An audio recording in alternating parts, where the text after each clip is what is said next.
Good evening, everyone, from Ruby Field. I'm Pat Stetzer from the Community Media Center at CMSportsNet, and with me is John Seaman, and we are here for week one of the Carroll County High School football season. Westminster hosting South River, and John, it's good to see you again. You know, it's August brings the summer, and all of a sudden here we are in September, and it's time for some high school football again. Time for some high school football. What a better place you can't think of a better place to be than right here today and seeing this football game. Absolutely. I appreciate you sitting next to me. You know, a few weeks ago, CMSportsNet went to Westminster's practice and got a little bit of a season preview of the Owls and Coach Chris Basler, and let's take a look at what he and some of his players had to say as they get ready for their 2022 season.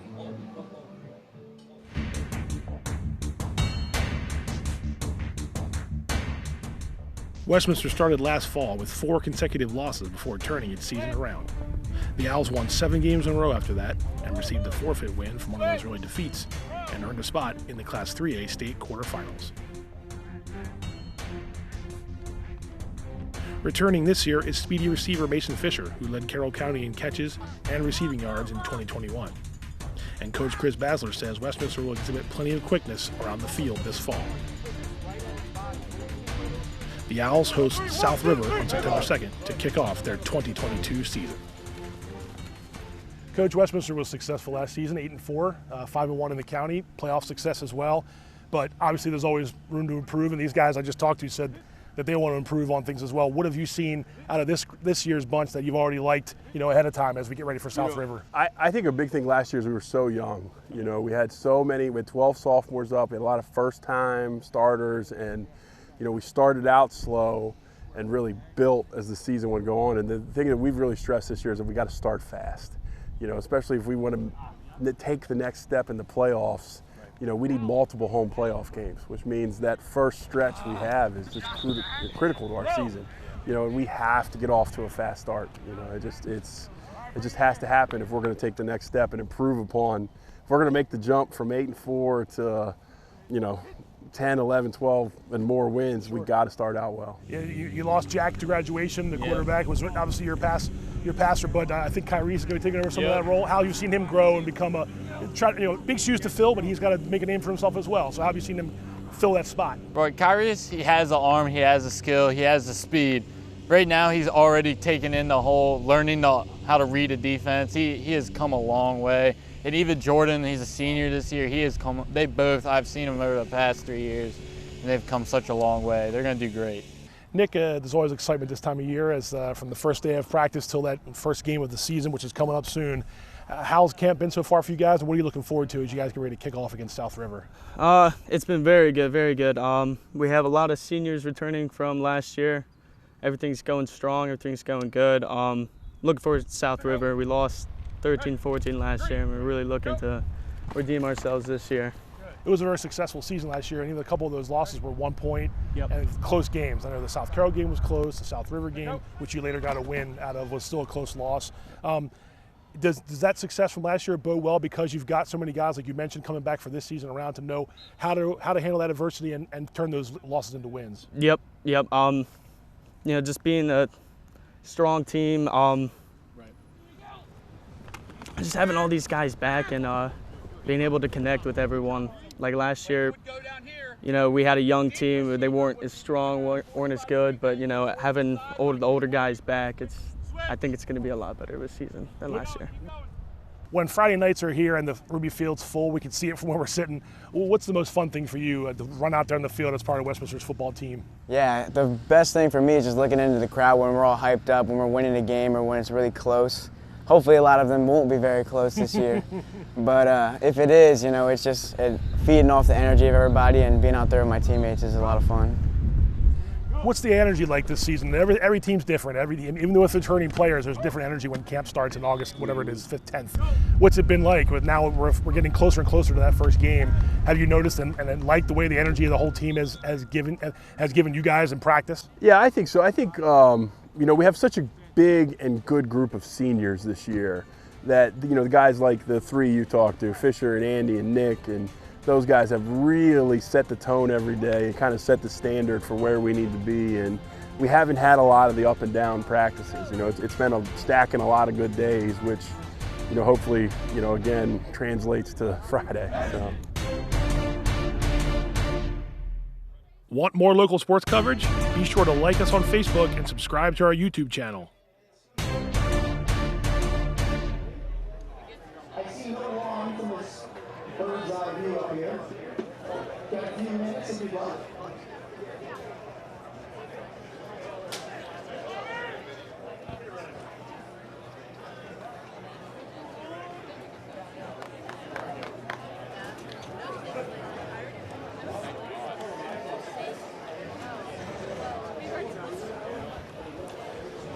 Coin toss here before the national anthem gets underway. Westminster's got Kyrese Walker, Andrew Grandinetti, Andrew Schneider, and Mason Fisher as their captains. So John, Westminster, when we talked to them a few weeks ago at practice, they mentioned, Coach Basler mentioned the ability, or the goal is to start fast. Last season was 0-4 start before they rallied with a 7-game win streak. Is it as a former coach and a former, definitely a football enthusiast, how important is week one to sort of get your feet under you and start as strong as you possibly can? Unbelievably important. Football teams carry momentum, and the sooner that momentum, you're going to have momentum at the end of the night. It's either going to be positive or negative. And next week is often determined by what happens tonight. Westminster's going to receive the coin toss.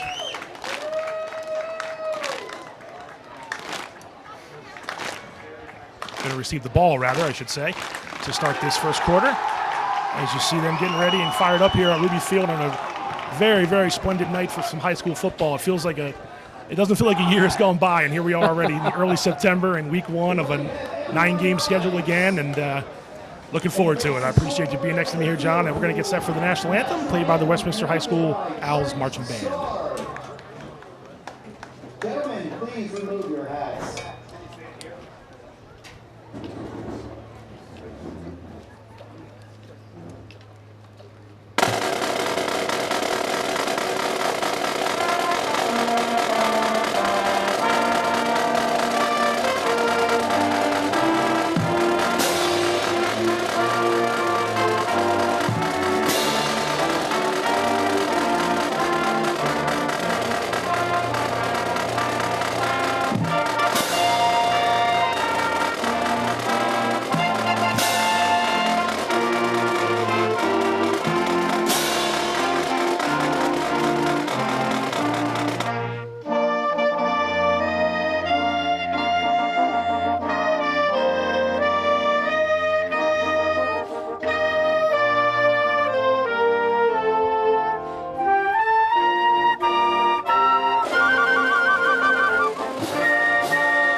Westminster High School Marching Band with their rendition of the national anthem under the direction of Brian Frazier here at Westminster. So yeah, John, you mentioned starting fast, and week one can tell a lot, but also, you want to make sure that all the mistakes you made in scrimmages, all the things you've been working on during the preseason, so to speak, is as sharp as it can possibly be. You don't want to have that game of catch-up, once you may fall behind early or what have you, but the importance of starting as sharp as they possibly can in week one is pretty paramount. Football, all sports are filled with cliches. There's one I heard on a TV show that I had never heard before, and it's, you need the memory of a goldfish. And if I'm not going to mention the show, but if you haven't seen it, you need to see it. I like that one.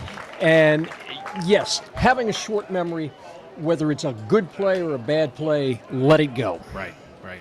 Both teams will be trying to do that tonight as we get set for the opening kickoff.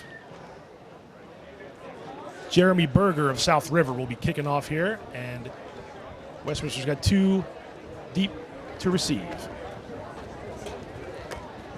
Of course, in this early part of the season, John, as well, the sun will be a little bit of a hazard here from the press box side of things. We'll do our best. Yeah, the next 15 minets, the sun's going to be in our eyes. That is true. It'll go behind the school. Tried for a short kick. Westminster's going to field it at about their own 35 and get taken down pretty quickly. That was Jackson Zaransky on the return. Didn't get much there. But Westminster will set up shop on its opening drive, 1st and 10. From the 34-yard line.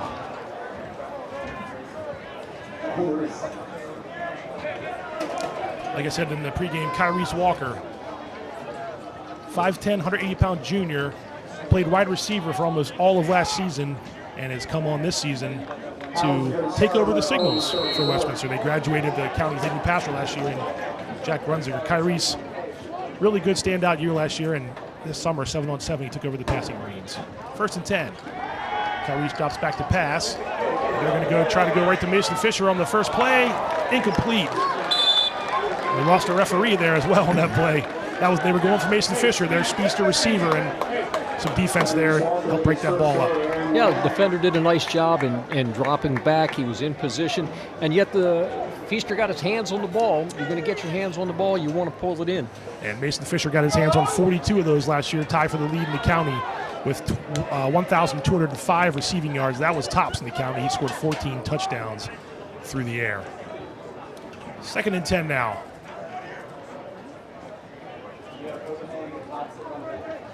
From the 34-yard line. Kyrese Walker in the shotgun formation. A little bit of a bad snap. He's going to take off and run, which he can do as well. Couple yards there away from line of scrimmage, but the Seahawks defense was right there, led by Blake Burrows, senior linebacker, came up and helped make that stick.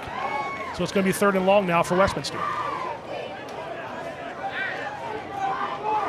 All right, always interesting to see what you can do on 3rd down. Coming up out of the, not out of the huddle, but coming up to the line of scrimmage quickly, shifting the formation, heavy left this time. Yes. Coach Basler said he wants to go fast on offense, and that's what they're going to try to do here. Another high snap, but Kyrese got it. And there's some space here to pick up a 1st down and more.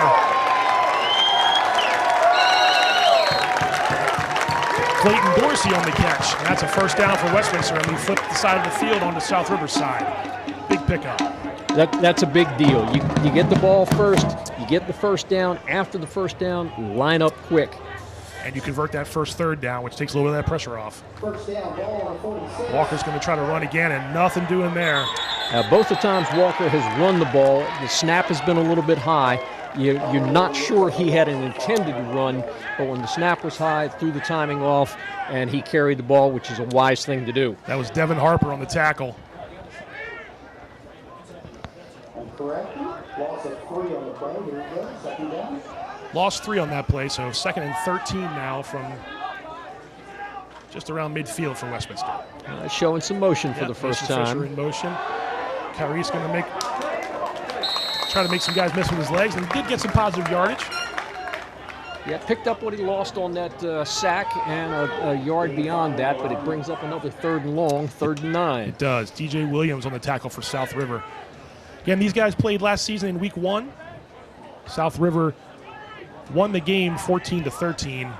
More on that a little bit later, but they did play at South in Anne Arundel County last season in week 1, and now this will be the 2nd of that home and home. So 3rd and 9 from the 45.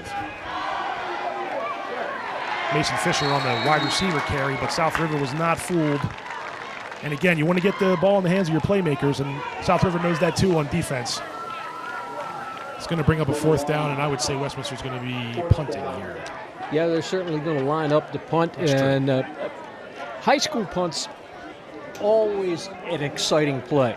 The punters are not the guys you see on Saturday afternoon, and certainly not who you see on Sunday. You're never sure the snap's going to get back. You're never sure where the punt's going to go. You're never sure who's going to catch it, if anybody. So it's an adventure is what you're saying. It is an adventure. Avery Evans is one of the Seahawks back to return. Can't quite make the other number out, but Kyrese Walker is going to send the ball toward them.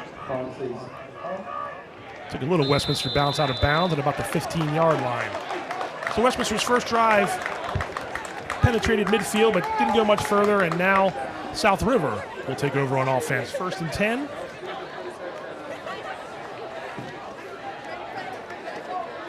From inside the 15. All right, nice position to have him starting. Yes, you did pin him deep. That's what you wanted to do. Oh, forgive me, inside the 20. So it's just past the 15. Looks like about the 18-yard line. South River's quarterback, number 2, Trayshawn Timmons. It's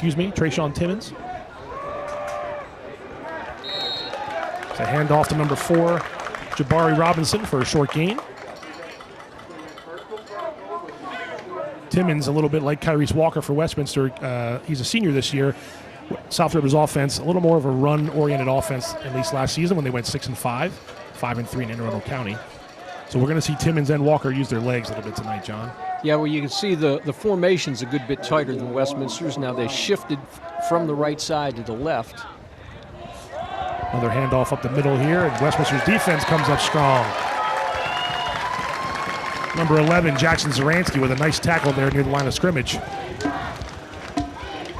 So faced with a 3rd and about 7 or 8, Westminster was able to convert themselves when they had that situation on their first possession.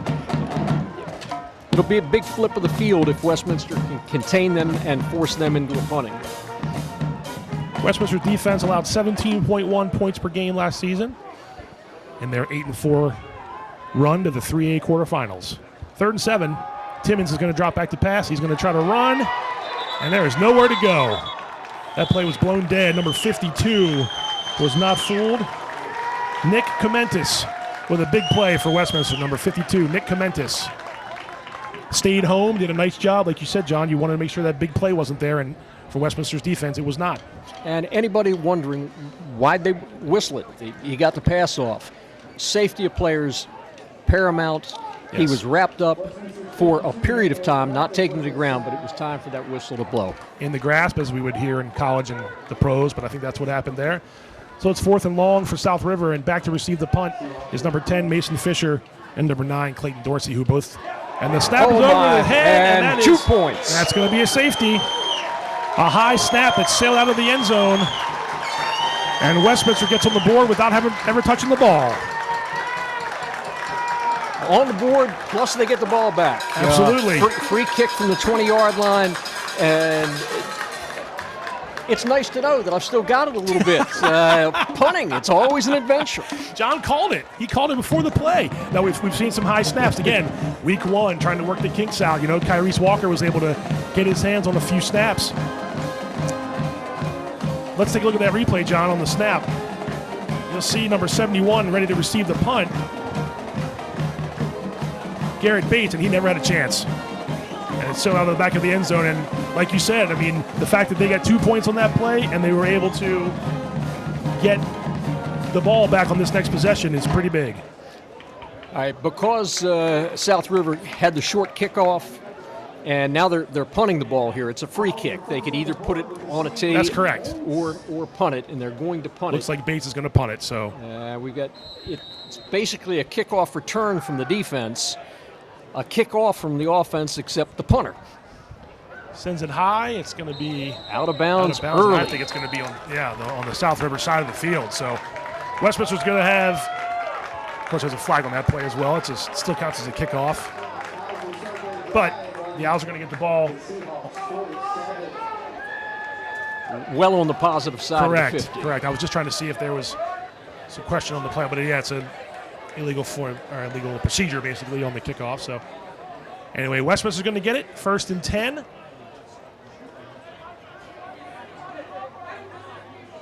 Looks like they're going to mark it off. Yeah. So it looks like about the 42. Yes, sir.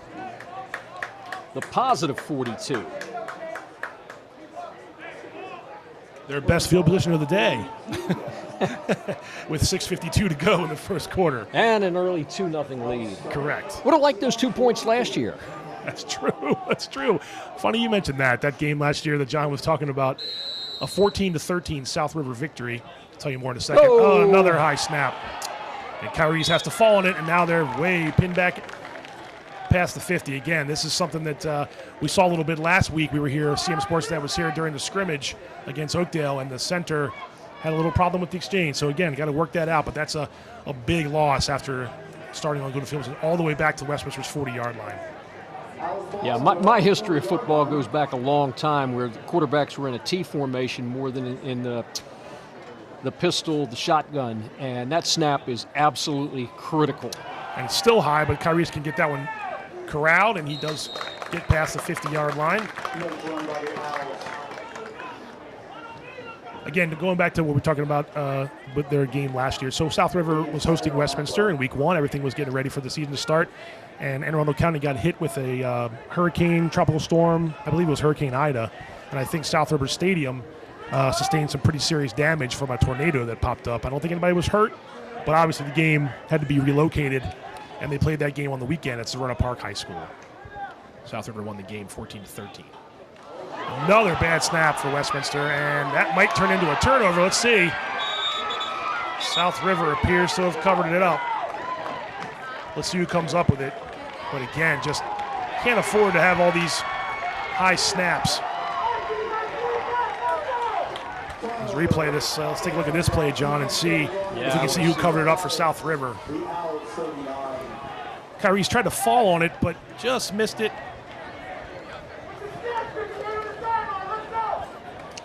South River definitely picked up the ball, so the first turnover, official turnover of the game, goes to the Seahawks, and they will have it 1st and 10 at Westminster's 34-yard line.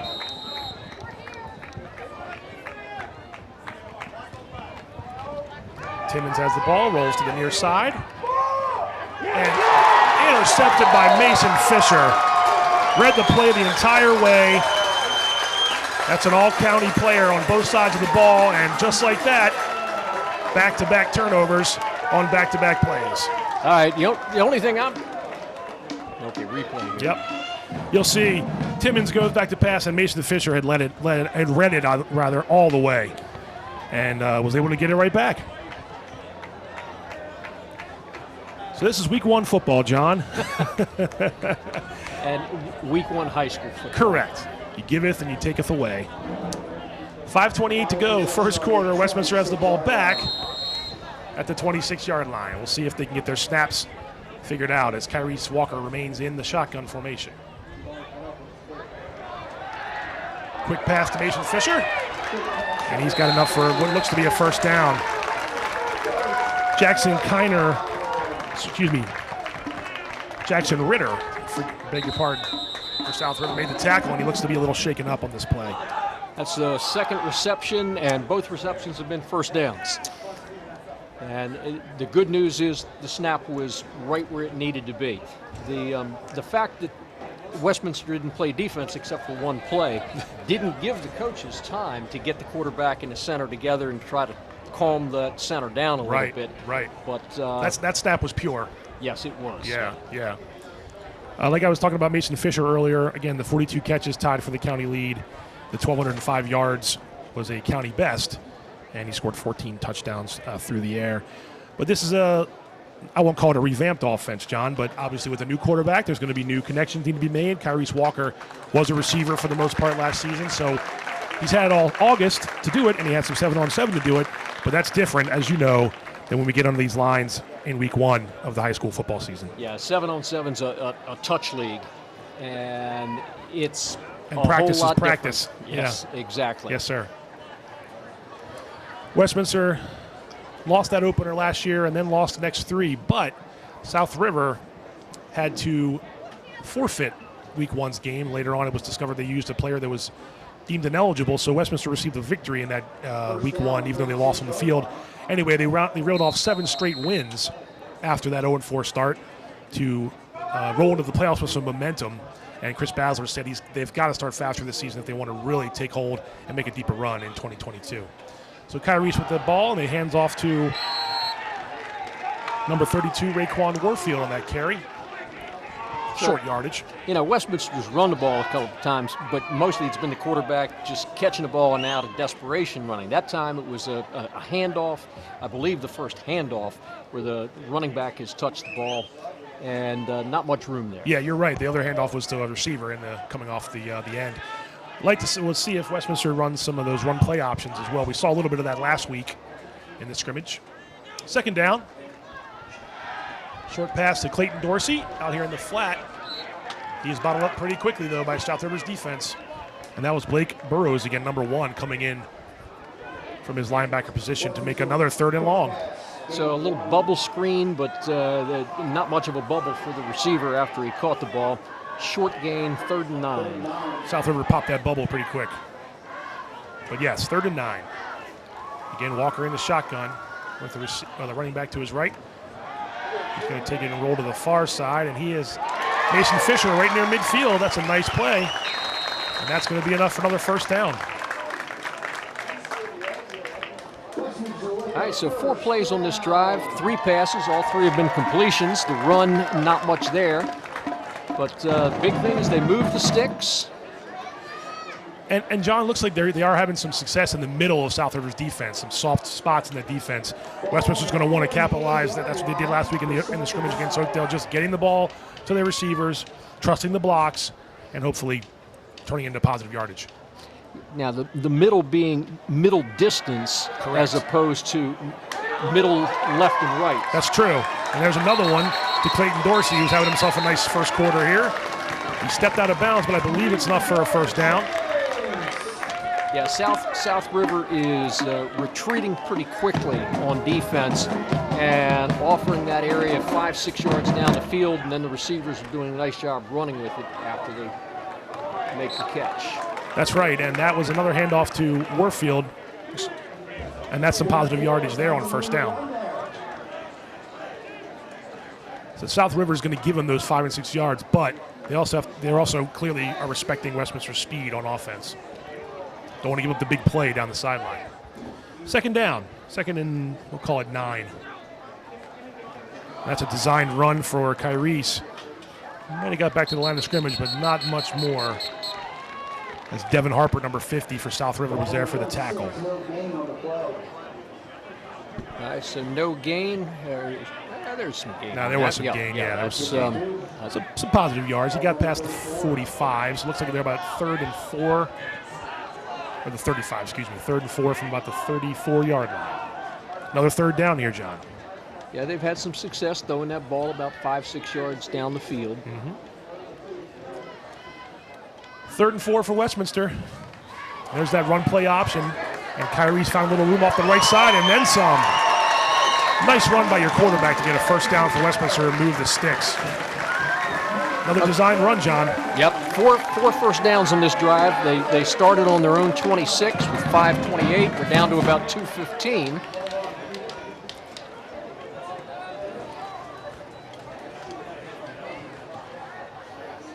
First and 10 from the 21-yard line as we go under 2 minutes to go in the first quarter. Westminster leads South River 2-0.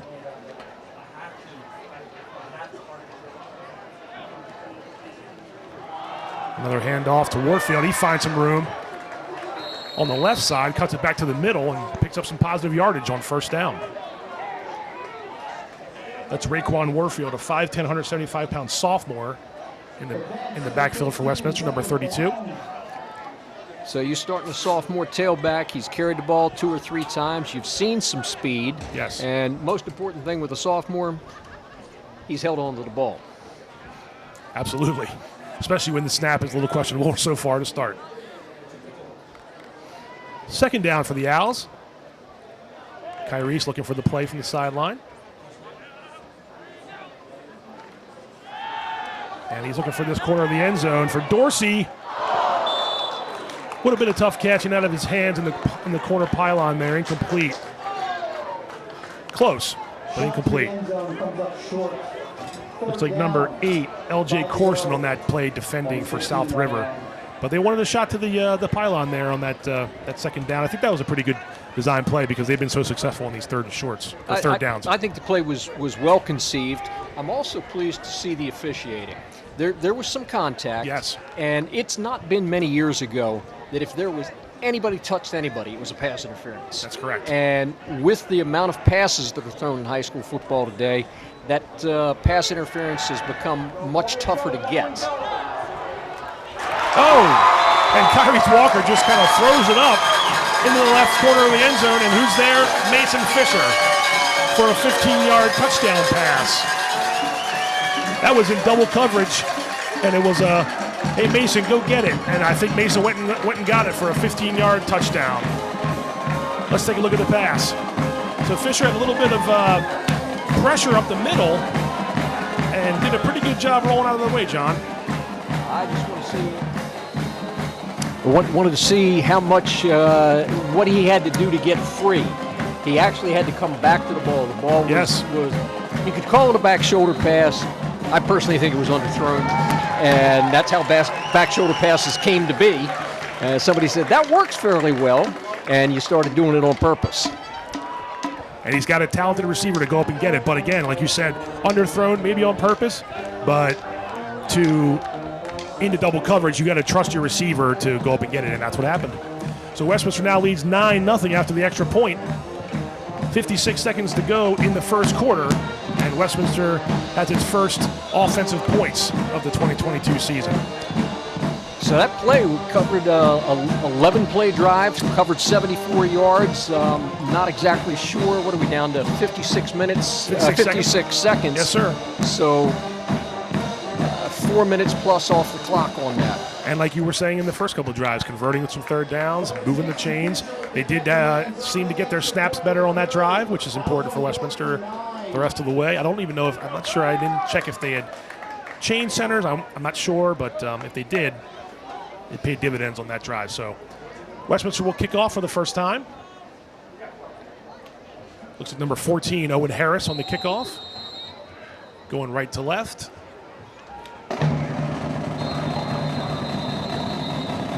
And there's going to be an offsides call against the Owls. Yeah, that's going to stop the play. Probably move them back 5. That's one of the trickier ones. You got to make sure that you don't go before the ball goes, right? And you're amped up on whether you're a gunner or whatever you are on the special teams, and you want to get down there as fast as possible, but you can't go that fast. Can't go before the ball. So it backs them up 5 yards, and Owen Harris will re-kick.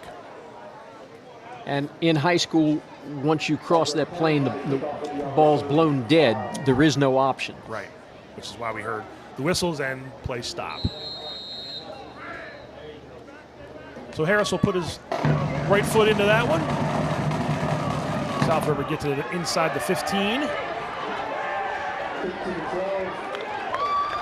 pretty good run back for the Seahawks.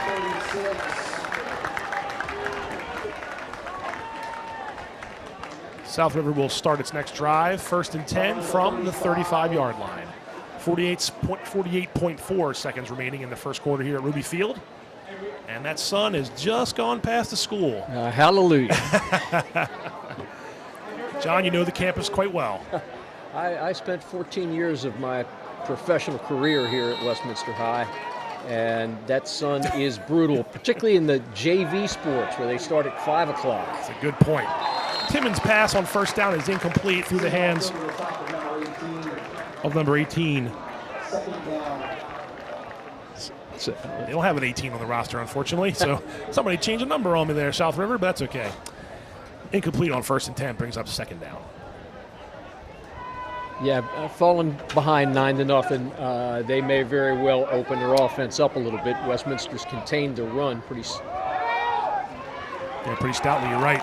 And Tayshawn Timmons on that run, last season as a junior ran for 422 yards and scored 11 touchdowns. He did a lot of everything for them. The all-purpose was over 1,500 yards. He did a little passing, he did a little receiving, he did a little running. But up the middle on that play for minimal yardage is going to bring up another 3rd and long for Westminster's defense as we close into what may be the final play of the first quarter. 3rd and 8 from the 37.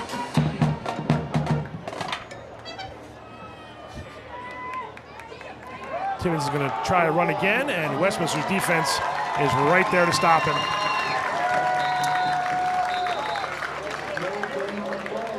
Number 54, Jamison O'Connell, and others helped on that play, and that is the final play of the first quarter. We've played 1 quarter here at Ruby Field. We'll switch sides on 4th down, and when we come back, Westminster will be likely receiving a punt, and they lead 9-0 after the first quarter at CMSportsNet's Game of the Week. We'll be right back in 30 seconds. Hey there, I'm Pat Stetzer. And I'm Michael Duffy, inviting you to join us for The Score and more. It's our new podcast, and each week we'll talk about high school sports in Carroll County. We'll share information about upcoming games, highlight coaches and athletes, and much more. We'll even try to have a little fun along the way. Don't miss the Score and More podcast, presented by CMSportsNet. The Score and More Sports podcast is available online at carrollmediacenter.org and on a variety of podcast channels. We're back. Pat Stetzer and John Seaman with you at Ruby Field.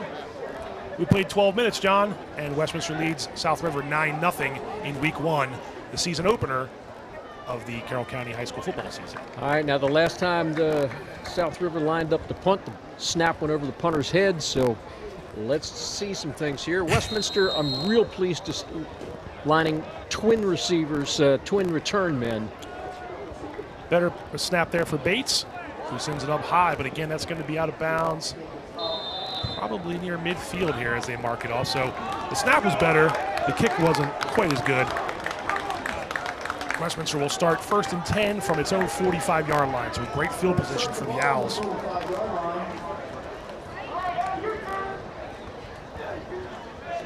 So the crowd still trickling in a little bit here at Ruby Field. The student section clad in their construction gear. That must have been the memo that went out this week. Although school hasn't started yet. School starts on Tuesday in Carroll County. So good on them for getting the memo and coming together. Believe me, they've been at band practice for a long time this summer. They knew what to do. Fair enough. 1st and 10 is going to be a handoff to Warfield again, and that one was snuffed out. Big 71, that's the punter, Bates, for South River. 71 for came up with a tackle for loss there, so took a little bit of that punt frustration out on Warfield on that last play. 2nd and long for Westminster.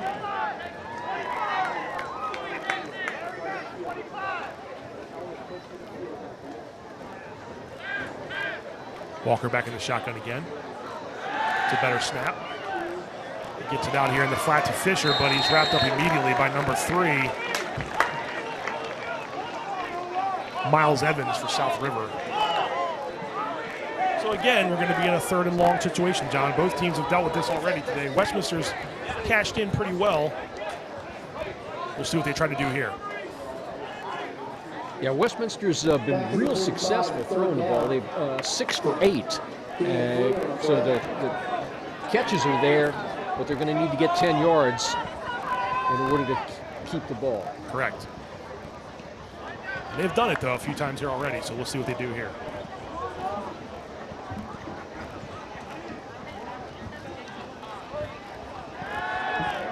Walker's in trouble, but he's going to try to use his legs to get out of some trouble. And he escaped one man, but not the other. I think we're going to have a face mask. Face mask or a hold, not sure. And here I thought it might have been a block in the back. So let's good. roll the dice and see what it is. But Walker did have to elude some pressure there and was unable to get back to the line of scrimmage. They're going to wave it off. No, it's none of those things. Hey, it fooled us. It fooled both of us. Well, what it is 4th and long, and that's going to be a punt for Westminster. South River's defense stiffened on that drive. I think, again, being behind the chains right away, it's not somewhere you want to be. And it gives the defense a chance to tee off a little bit. Always interesting. Yep. The fact, high school, the only level that you're likely to see 2 return men. Right. The truth of the matter is, you're never sure where the punt's going to go. Right. Well, Walker gets his foot into this one. Takes a little Westminster bounce and gets out of bounds inside the 40, but South River then will have decent field position on offense here as Trayshawn Timmons comes back out.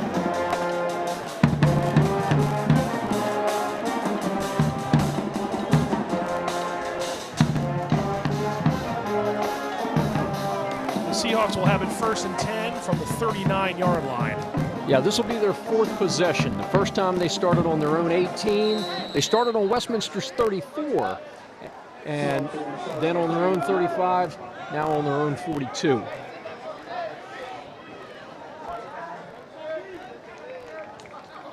Timmons in the shotgun. Runs around the right side. It does pick up some yardage there, so A design run from the quarterback. Again, like I said, he's all-purpose yards last season. He's going to do a little bit of that again this season, looks like. Yeah, the field was wide right, and he just took off and said, I'm going to be faster than you. Yes. And it worked for a gain of about 7. Probably their biggest gain of the night. In their 3 possessions, they're yet to see a first down. Second and about 4, we'll call it, from the 45-yard line. Both offenses do have similar setups here.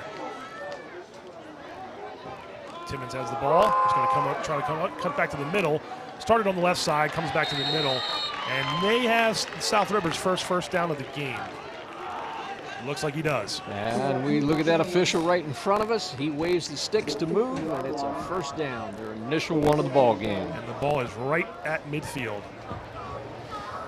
So it'll be 1st and 10 South River at the midfield stripe, which is just visible in that blue, Westminster blue. Thanks, Terry. 1st and 10 for the Seahawks.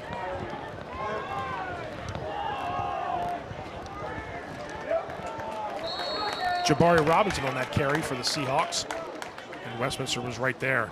Now, that was the man in motion, right? It was a jet sweep, and you try to get the ball into your really quick guys' hands, and if you've already got a head of steam when they get it, you're hoping to get outside.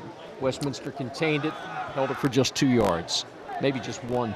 That was number 7, Andrew Schneider, on the tackle, part of the tackle for Westminster. 2nd down. Timmons gets away from one man, but not the second, and down he goes just past the 50.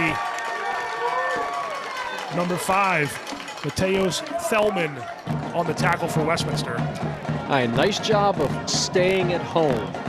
Stay where you do your job. Don't be somewhere else trying to do somebody else's job. The ball will come back to you. They did that again earlier. They did that before, I should say, earlier in the game. Stayed home and kept South River from gaining some yards. This is going to be a 3rd and 9 from the 49. Timmons gets the snap, rolls toward his side of the field, and almost picked off again by Mason Fisher. At least he was able to bat that one away to force a 4th and long. He is one of the fastest guys on the field, John, and you'll see it on this replay here. Okay, fast, but maybe even more important than fast is he reads the play, he sees where it's going, he breaks on the ball. Had a pick 6 last year in a playoff victory against Bel Air. Returned a punt for a touchdown in that game against Bel Air. And, of course, I mentioned his offensive accolades. Really talented player, Mason Fisher, number 10, senior for Westminster. So here comes South River again in punt formation. Bates will let it go. That one has some good hang time, and it's going to be out at about the 30, maybe about the 25-yard line. We'll see where they mark it. So 7:22 left to go in the first half. Owls up 9-0 and looking to build a little bit more momentum.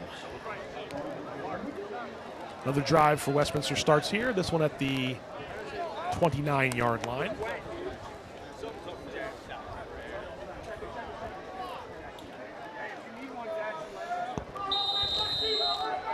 First and 10 Owls. Now the Owls have shown 2 different formations, basically. Twin wideouts on each side, an occasional tight end. Going to hand off to that receiver in the backfield. Number 4, Keandre Grooms, took a big pop from South River on defense, but held onto the ball and picked up about 6. Held onto the ball and actually bounced off the big pop. He was heading to his right, bounced off it. Got a yard or 2 back to the inside. Yeah, second and 4, gain of 6. Mm-hmm. Clock ticks under 7 minutes to go in the first half. It's going to be a pitch to the near side, back to Grooms. Does a nice job of picking up those yards, and that gets a first down for Westminster. Miles Evans on the tackle, but not before the Owls pick up a first down. Let's take a look at how he cut that back, John. I want to see whether it's forward or whether it's backwards. Slightly backwards. So it may go down as a run. Yes, it would go down as a run. Either way, it's a first down for the Owls. Sticking with Grooms, and that's a good idea. Grooms out past midfield, all the way down to South River's 40-yard line. Miles Evans again on that tackle, but if Miles Evans is making tackles for South River, that's a bad news for the defense because he's way in the backfield. And Grooms picks up the first down. Yeah, he looked like a big boy carrying that ball there. That was a nice run. He's listed at 6'3", 200 pounds. That's a Junior. nice high school running. Sure running is. He's back. taking a blow here, and they're going to start 1st and 10 from the 40-yard line. Bang, bang play. Walker looking for number 15, Aiden Midkiff, and right there, the Seahawks defense.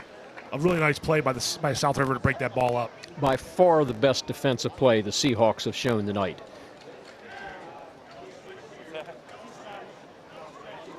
And they needed one, if anything, to just get their breath. Because now we're down to 2nd and 10. At the 40. Trips left, 3 receivers to the left side, 1 to the right. The handoff is to Warfield. And Raekwon might have got back to the line of scrimmage. All right, looking at the down and distance, the ball's on the, past the 40-yard line at about the 39. It's 3rd down, but it's not 3rd, and if you don't get it, you punt. You're in 2-down territory. They don't have the field goal kicker they had a couple of years ago. It's not field goal position, and it's too close to punt. So they've got 2 downs to get this 1st down. And Kyrese Walker wants to try to get it here with some of it. He didn't get it all, but he got some of it when he really could have lost 4 or 5, and that's Kyrese Walker using his legs. 71 Bates on the tackle, part of the tackle, but Westminster will have that no man's land area right here that John talked about. 4th and about 6 at the 35-yard line. On Sunday afternoon, they're kicking a field goal. On Saturday afternoon, it's a field goal, maybe trying to punt it out of bounds. Here, you're going for it. And Kyrese looks to throw. And the catch is made. Mason Fisher, they're going to call that a catch. They are. He's going to have to come off. Might have took a little knee or shoulder to the side of his head. Yeah, he got bent a little bit. Yeah. Did a nice job of wrapping himself around the ball. I wasn't sure he had held it, but the officials say he did, and it's a 1st down at about the 25. 1st and 10 Westminster after that big catch by Fisher. Handoff is to Warfield on the right side, and South River stands him up. Yeah, on that completion for the 1st down, Warfield came out of the backfield to the left side and pulled a defender with him, and that left the open territory for the receiver, and a nice job getting the pass in there for that 1st down. So it'll be 2nd and 9 for the Owls.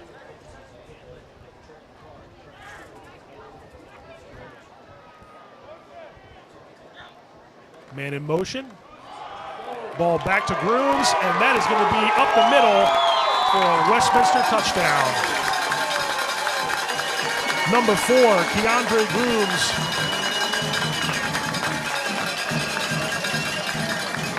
With a 14-yard touchdown. And Westminster adds to its lead. A great job by Grooms going up the middle and figuring out that defense, to hold that defense.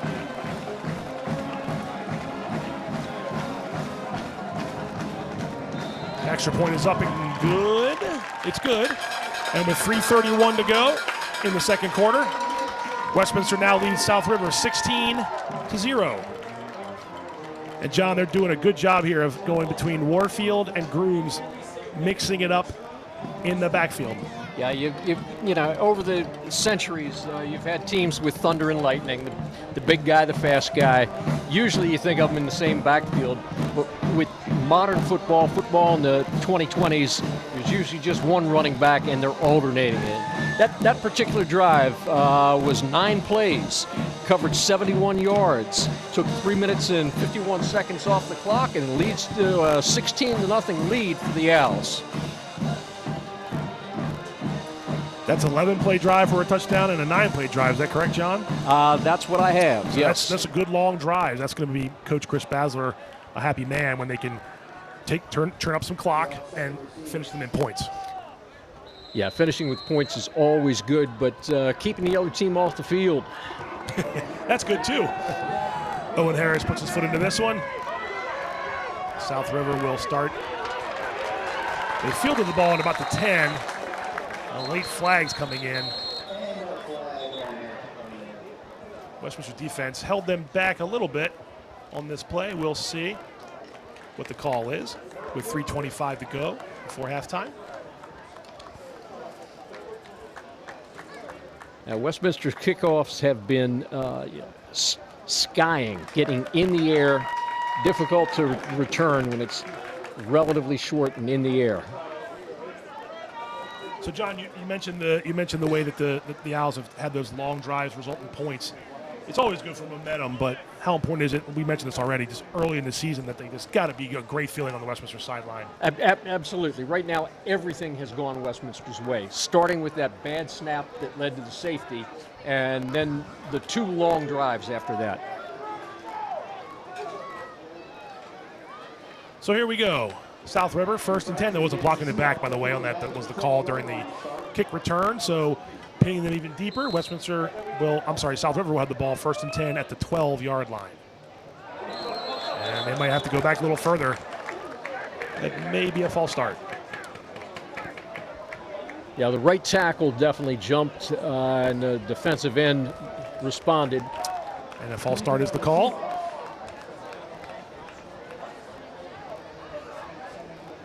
Be half the distance.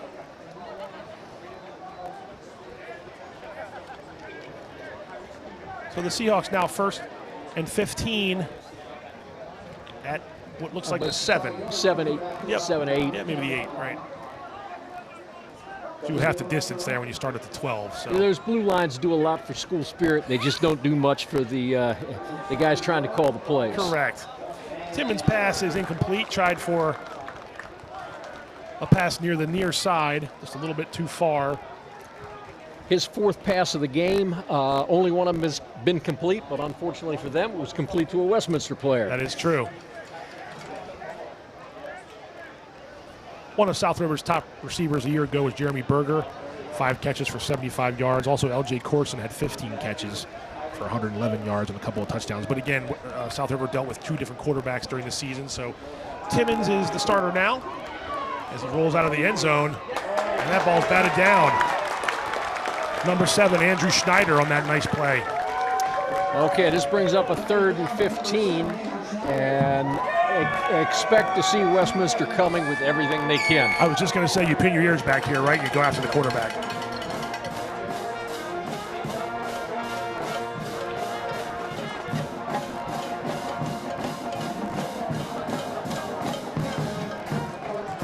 Third and long. So 3 receivers right, 1 left. And Timmons is trying to pass out of his own end zone. We've got a hold in the backfield.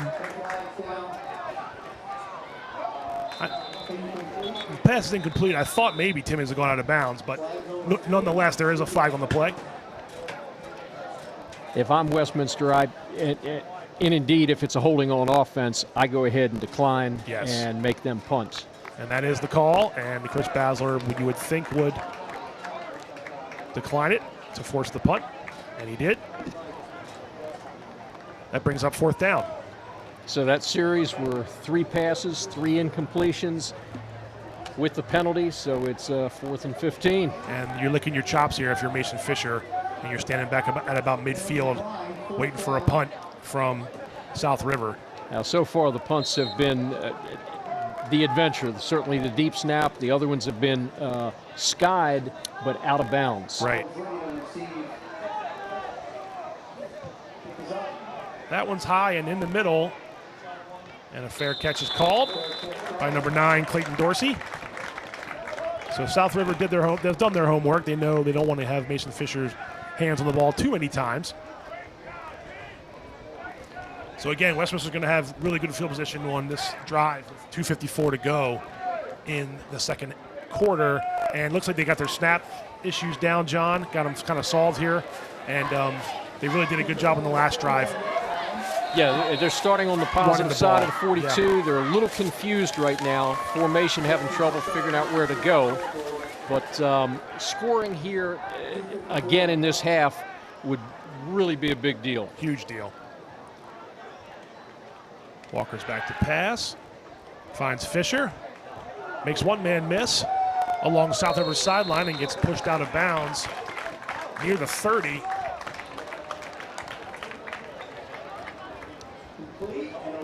That's a first down for the Owls.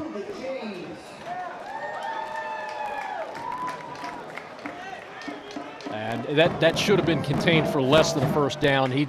Nice job of eluding, not stepping out of bounds and eluding the tackle. So 2:33 left to go. Time is not really a big factor yet. 3 timeouts left. There's Kyrese around the left end, picking up some yards. You were right, John. The last play, Mason Fisher was able to elude the tackle by Blake Burrows. Looked like he had him in his sights, and Fisher was able to sidestep him and pick up 8-9 more yards on that play and get that first down. Yeah, and on that particular play, the quarterback tripped coming out of the backfield. If he's able to, not get that clump of grass, go clean, he may have scored. The turf monster sometimes gets the best of them. Oh, always. 2nd and 2 now from the 22-yard line. Owls getting the play in from the sideline. Walker in the shotgun. Going to be a handoff to Grooms. South River bottled him up a little bit. And we got another third down, but this one a little more manageable. It should be about 3rd and 2. Yeah, you can do just about anything you want here. A lot of options. And in fact, an RPO, run-pass option, would be a real nice call. So 3rd and 2 for the 22.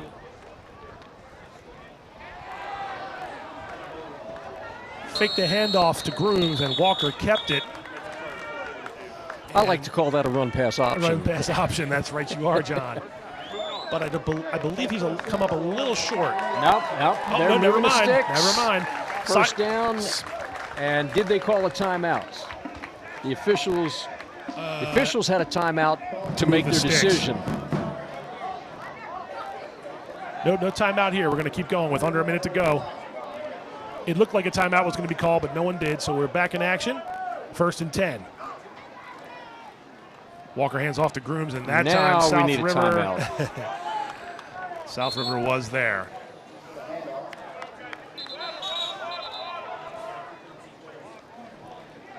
So that is a timeout now. Yeah, the rules are virtually the same. Regardless, there's fine points that differ. But running a 2-minute offense at the high school level is extremely difficult. Right. The pros can, in 2 minutes, can milk out, 7-8 plays. College can get 5 and 6. High school, sometimes it's hard to get 4 and 5. That was Devin Lang for South River on the tackle, number 22, that forced Westminster into that timeout. But that was their first of the half, so they do have 2 more at their disposal. Like John, like you're saying, I mean, you want to script a few of these plays down here in the red zone with under a minute to go, but you also know you have those 2 timeouts to sort of bail you out if things go wrong. You do, but I would anticipate passes on the next several plays to stop the clock if it's incomplete. Sure. Pass always has the possibility of gaining more yards than a run. Yep, I think you're right.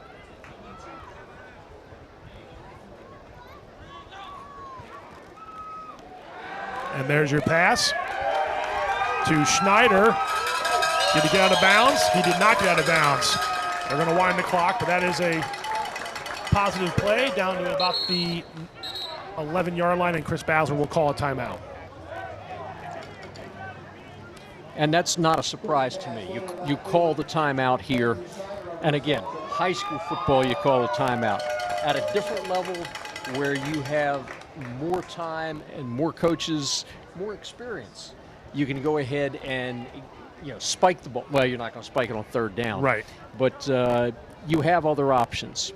High school, this is good clock management Yes. for high school football.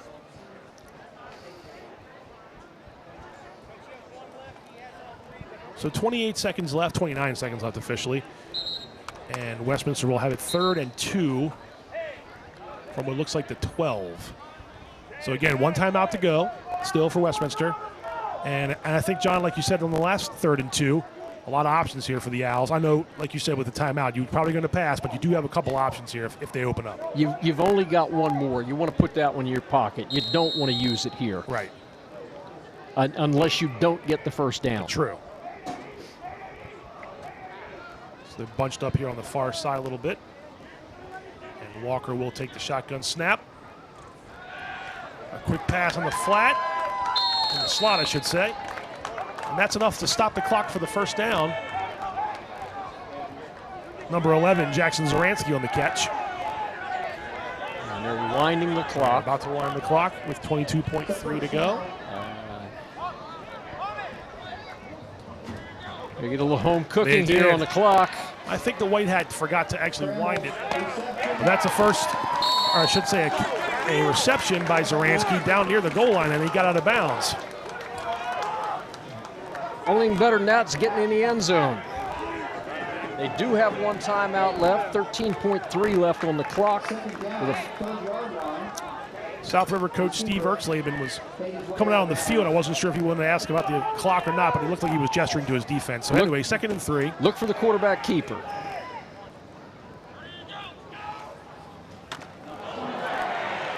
And it was not. It was a handoff to Grooms, and South River stopped him cold. And that is where you need to use that final timeout. And I think I heard field goal from the sideline, so. You know, you've got the nice lead, 16. 19's an even better lead. Obviously, 7 more is better than 3. Sure. But this game's a long way from over. But if you can get a field goal situation in a ball game, go ahead and get it. That was Caleb George, number 56, with that nice play from South River to set up this 4th down. 30, 20, looks like about 16, about a 26-yard field goal in that neighborhood. And it looks like Owen Harris will be lining up for the field goal, number 11. Snap, kick is up, and it looks to be pretty good. And that is the last play of the 2nd quarter and the first half here at Ruby Field. This 26-yard field goal is good, and Westminster will take a 19-0 lead into halftime here in Week 1, the season opener, the home opener for the Westminster Owls. 19-0 is our score here at Ruby Field. Giving the home fans something to cheer about here in this first half. So another 10-play drive. 10-play drive leading to points. And that's what you want. You want that last drive to result in points. Absolutely. Just a real nice job. 10 plays, 2:54 on the clock, 42 yards on the field, and the scoreboard says 19-0. And that's what you said. 3 would be good, and they got 3. So they've had a safety, a field goal, and a touchdown, a couple touchdowns. A nice, robust first half. For No Westminster. defensive points? No defensive points. Well, safety counts, right? He's John Seaman. I'm Pat Stetzer here for CMSportsNet. As we see Westminster's cheerleaders take the field here for some halftime entertainment. The defense will get some points. Don't worry, John. But again, like John mentioned, long drives that were able to result in points has really been the story of the game so far. I mean, the fact that Westminster had an 11-play drive, a 9-play drive, and a 10-play drive, and they all came out and they all came in with points. That bodes well for what Chris Bowser had talked about going fast, starting fast to the 2022 season. Yeah, this is obviously, if you look at the first half a year ago, they're down 14-0. Now they're up 19-0. I'll keep reminding people, it's high school football. Right. Anything can happen. Yeah. I mean, South River last year led this game 14-0, and Westminster came back with 2 touchdowns. The game was 14-13 late in the game. Westminster went for the extra point, didn't get it, and so South River escaped with a 14-13 lead. But again, they had a 2-score lead, and Westminster chipped away in the second half. So the game isn't over yet, but obviously Westminster off to a really good start with their 19-0 lead. Indeed, and in fact, as I look at this, my own rudimentary stats that I keep, there was one first down. One first down. One first down. One first down for South River means Westminster's defense is doing a good job. We'll be back at Ruby Field.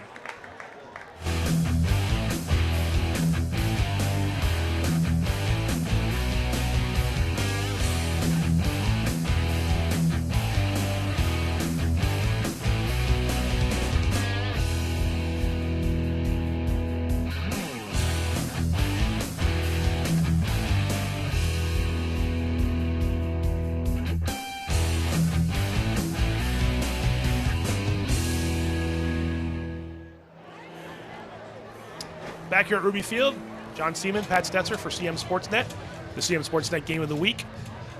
Earlier this week, I had the chance to go to Carroll County Public Schools, put together their first student-athlete leadership conference. It was at Hoshawa Environmental Center, something that Michael Duffy, the supervisor of athletics, kind of drummed up. John, I know you've obviously with student-athletes, you want to make sure that they're as prepared as they possibly can for school, for sports, but also for life. And I think that's what they tried to put together. The inaugural CCPS Student Athlete Conference was 42 athletes from the county, and they went to Hoshawa led by the ADs, and we put together a little highlights package. Let's take a look and see what happened. Carroll County Public Schools held its inaugural Student Athlete Leadership Conference on August 31st at Hoshawa Environmental Center in Westminster, where all 7 of the county's high school athletic directors led a select group of students in team-building exercises throughout the morning and afternoon. Similar to the Maryland Public Secondary Schools Athletic Association Student Leadership Conferences, which ran from 2010 to 2019, the goal here is to develop skills that enhance sportsmanship, promote teamwork, and carry over into the community. Incoming senior Ashton Stewart, one of 6 student athletes from Westminster High School taking part in the conference, said he was honored to be chosen. I was very honored because this was the first year that we're doing this, and only 6 people from each school get selected to come here. So I felt very good and honored to be a part of it. Jane Brewer, an incoming senior at Century High, said participating in the leadership conference should serve her well as she heads into the girls' soccer season and beyond. I think it's going to give me a lot of tools and learn new things and work with other athletes and captains to learn new traits and new things to give to my team. A total of 42 students came to Hoshawa and were guided through the exercises by the athletic directors, while Michael Duffy, the county's supervisor of athletics, also took part in the event. Duffy came up with the idea and borrowed from the MPSSAA to give Carroll County its first leadership conference for student athletes. Francis Scott Key's Raina Miller, also an incoming senior, said it was nice to be with competitors away from the playing fields.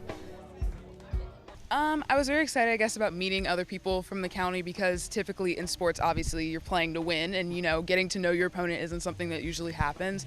And leadership kind of comes very naturally, and it was good to kind of see the things that you don't necessarily think about and analyzing what some of your other teammates might also be thinking when you're trying to lead and be encouraging and stuff that I can improve on.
South Carroll put together the best season in school history in 2021 when the Cavaliers went 12-1 and made an appearance in the Class 2A 1A state championship game. They'll be entering this fall with a target on their backs because of that success. Gone are the reigning CMSportsNet Offensive and Defensive Players of the Year, with Ryan Barnard and Brandon Athey having graduated. But SC returns a good bit of talent, led by standout athlete A.G. Rodriguez, who led Carroll County last fall in rushing and scoring. The Cavs say they are determined to prove that last season was not a fluke. Coach, you had a lot of things go really well for you last year. 12-1, 6-0 in the county, got all the way to the state championship game. So the bullseye kind of gets created based on what you did last year. I know these guys will take it in stride. How have you tried to keep them motivated that, hey, we want to do the exact same thing this year and go even further? Well, we have definitely driven it in for the last week and a half about how last year's successes drives this year's challenges. With those successes, we do know that every team has us circled on their calendar. So we're committed to make sure that we're at the best we can be on those Friday nights. AJ, you're coming off a season where you rushed for over 1,000 yards, scored 18 touchdowns total. Is there a pressure to continue that and improve on that? I mean, obviously it's a great year. The team had a great year too. What's the mindset as you go into your senior year as to how you want to improve on what you did last year? Just to do better overall as a team and as a player. Like, we made it to state finals, but as a team this year we want to win. And to break my coach's record, 2,016 yards. Coach Gavin? Yeah, Coach Gavin. It'd be pretty cool to break his record too. Individual milestone there for you. Yeah. Nice. Last year's team undefeated until the very last game, which was the state championship game against Dunbar. Your defense really set the tone all year long. How excited is the unit to get back out there and sort of show everybody that, hey, it wasn't a fluke. You know, we're going to play good defense again this year in 2022. We're excited. We're working hard. We just want to. We're looking for shutouts all the time. 3 and outs every play. We're excited. Carter, you got the red jersey on, so I know what that means. You're taking over some QB role this year. What's that been like so far for you in the preseason? I know Ryan graduated last year, having a really good season. You were playing some other positions. Now you're going to be in his role. How's it been so far?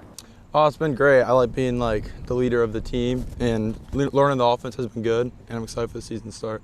I know you also play some defense too, and this defense last year was really, really good from top to bottom, holding teams down, almost shutouts a lot of the times. What's the motivation, what's the feeling like on the defensive side of the ball as you guys get ready to sort of defend what you did last year? We're excited. Everyone is just focusing, doing their job, and we all just want to do the same things we did last year. You graduated a lot of guys that helped this team. And there's some guys left over, of course, but the Offensive Player of the Year and Defensive Player of the Year come to mind. You'll have guys fill those roles.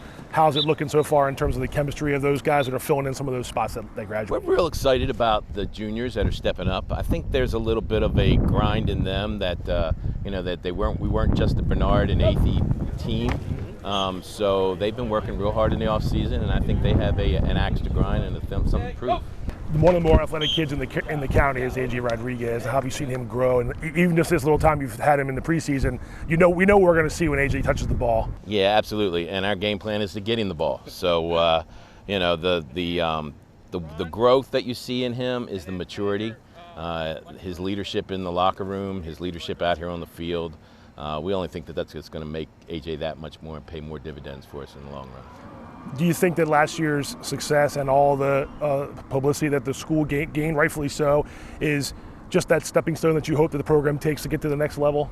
Well, Pat, you and I've been around a long time, man. We've seen the program go from the medium to the highs to back to the lows, and we hope that the hard work that the guys have put in to get the program back to where it needs to be. And when we say program, we mean program. We're just not a high school sport. So, you're right. We hope that those efforts will pay off and the legacy will continue. Want more local sports coverage? Be sure to like us on Facebook and subscribe to our YouTube channel.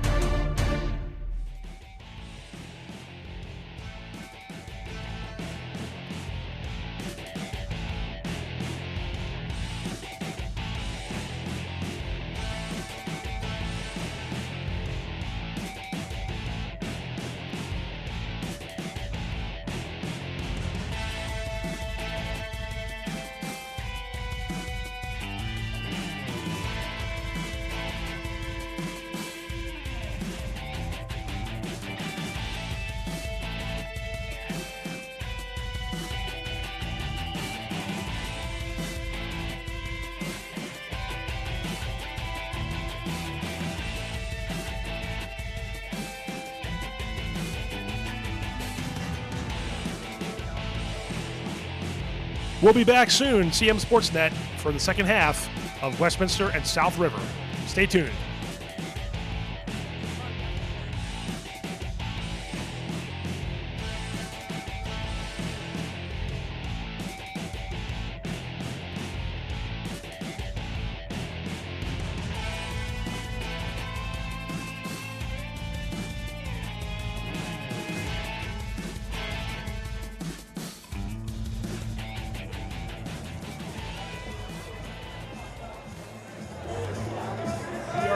We are back at Ruby Field.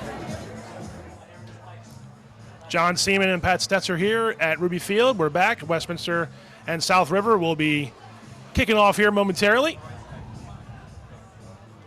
The clock will get under a minute and a half, or minute and 10 seconds, I should say, before the half begins. Westminster just wanted to get on the field early and get set here in the formation, I should say. But again, just quick, John, your thoughts on the first half.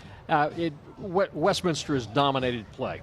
And it started with the miscue by South River, the snap over the punter's head, and things have just really, wheels have come off the wagon a little bit for South River since then. Always the first couple of series, the first series of the second half is critical. If Westminster is able to continue dominating, they'll be able to roll things up and go, score a bunch of points. And South River has to go in and find themselves. I'll remind you, a year ago, same two teams, 14-0 South River. Westminster comes back and plays within one. Correct. So this series is going to be critical if indeed South River has hopes of coming back. Absolutely. So Westminster will kick off left to right. Owen Harris, who ended the half with a field goal, will kick off to South River here, and we're underway. The third quarter has begun. And South River takes that kick up past the 20-yard line.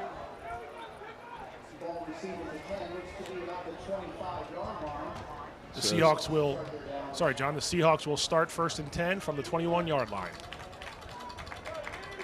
So 21's a reasonable spot to start. Westminster, nice job in covering that kick. Kick was up in the air, and we've got a quarterback change. Yes, we do. So my guess is the former quarterback is at the receiver somewhere. And I think he just took the handoff. And that play didn't go anywhere. Nick Comentis, number 52, once again for Westminster's defense, coming up with a big play. So that might have been just a let's get Timmons out and see if he can work something, or we'll see here. Maybe they did switch. Now he's coming back out to the receiver on the left. Yeah, you're right. So they did make a switch. In the slot, now he's moving. The slot on the right. Okay, he's looks like number 16. Sorry, John. Number 16, Finnegan Mulville at quarterback. A low throw, but a catch made on the far sideline from South River. It's going to bring up third down, but again, that first play being behind the sticks is going to give Westminster a good chance on defense. That's their first completion of the game. Okay. They were 0 for in the first half. It didn't feel like it, but I'm going to trust you, John. Actually, they did complete one, like you said, to Mason Fisher for Westminster. Exactly. 3rd and long, South River, as the Westminster fans urge on the defense. Mulvihill back to pass. Ooh, almost intercepted again. That one was Clayton Dorsey, number 9 for Westminster. Yeah, Dorsey got the one hand out on it and knocked it away. And a pass breakup is not as good as a pick, but pretty good because you still have South River pinned deep, and you're going to have Fisher and Dorsey back for the Owls to try to make something happen on this on this punt return. All right, twin receivers back, twin returners back. Yep. Bates from South River. And it's going to go to Dorsey just inside the 50. He's going to try the far sideline. You got a flag. Flag on Westminster. A nice run by Dorsey, but like John said, some of that might be coming back. You mentioned the dual returners, dual receivers, whatever you want to call them. Returners, yeah. Yeah, I know you're right, but they are both receivers. What I was going to say was, it's just when you got two guys that can do that for you back there, I know a lot of high schools do it, you try to kick away from one, well, you got to pick your poison there, basically, right? I mean, if you don't want it to go to Fisher, it's going to go to Dorsey. And if you don't want it to go to Dorsey, it goes to one of the fastest guys in the county. So definitely a weapon that Westminster uses on special teams. Yeah, punting skill is just difficult to develop in a high school player. They don't know where the ball's going to go. Right. When they're punting it. So as a returner, you sure don't know where it's going to go. You need two guys back there to cover, because the last thing a returning team wants to do is let the ball hit the ground and roll. So 1st and 10 for the Owls after the penalty backed them up a little bit. Looks like 1st and 10 from the 38. Kyrese Walker still in at quarterback. Mason Fisher in motion. They're going to give the ball to Grooms coming this way. And like John said in the first half, that is a big customer to try to bring down if you're South River's defense. A big run for Keandre Grooms there. And going wide, okay? You think of a back that size, you're expecting him to go between the tackles. That was off tackle to the right. Pickup of 9. And South River has a man down on the knee, so we're going to have an official's timeout.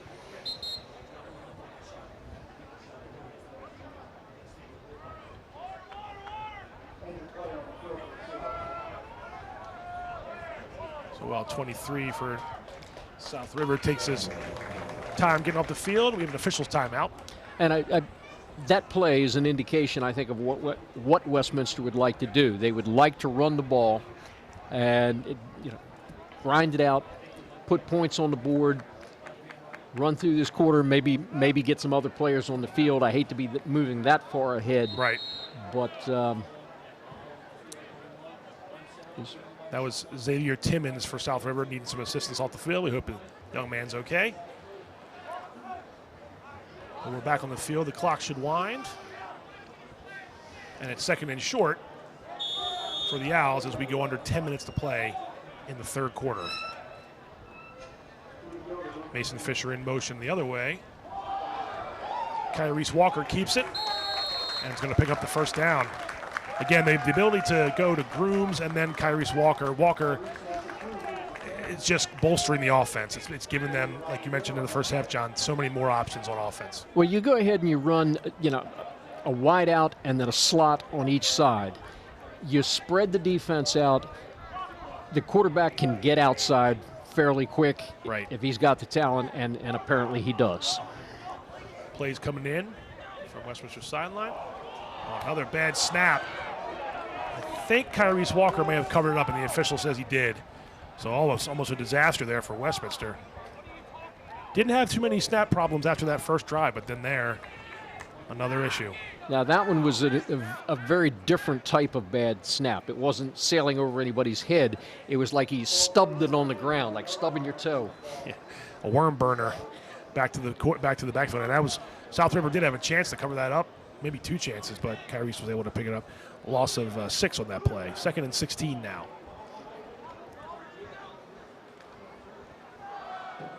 And they'll try to pick up most of that loss. Now we got another flag in there.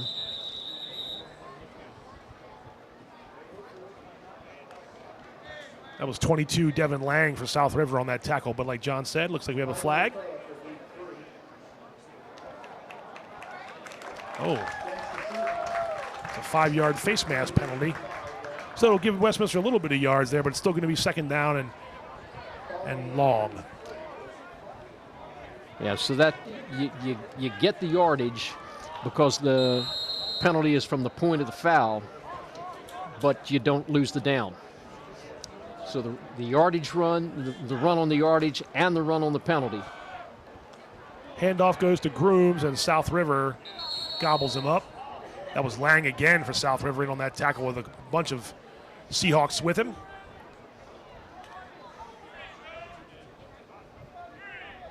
A short gain, if any, it's going to be 3rd, and we'll call it 7.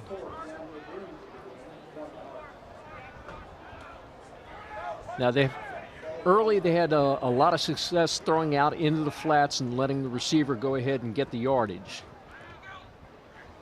Walker back to pass, a quick pass, completed to Saransky, and he's inside the 10, and that's another 1st down for the Owls.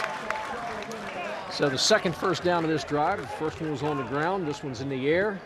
1-for-1 throwing the ball, and it's first and goal. And they didn't let South River react. That was a quick out from Walker, and Zaransky took the pass in and turned upfield, knew what he needed to do, and like you said, sets it up for a first and goal.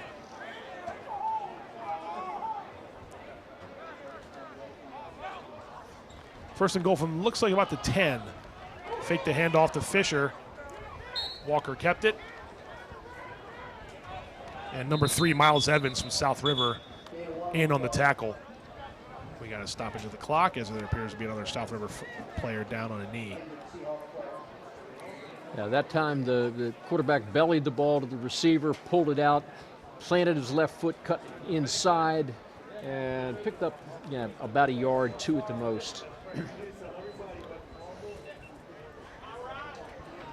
While we have this break in the action, just wanted to remind you that CMSportsNet will return for a game of the week in 2 weeks' time back here at Ruby Field. September the 16th is our next scheduled game. And that will be, I'm going to call that one a doozy, John. That's the Carroll County champions from last year, South Carroll, coming to Ruby Field to play Westminster. South Carroll last year was 12-0, reaching the 2A, 1A state championship game before falling to Dunbar in that game. But a fine season from Coach Mike Krause and the Cavaliers to win the county championship and to get back to a state final for the first time since 2005. Anyway, they'll be here in 2 weeks' time. And looking forward to seeing that one. It should be a barn burner. Yeah, that should be an outstanding game. I'd love to see it, but I'm going to be at a high school reunion. And I'd love to see it too, but I'm going to be in Hawaii. Uh-huh. Walker drops back to pass, and guess who?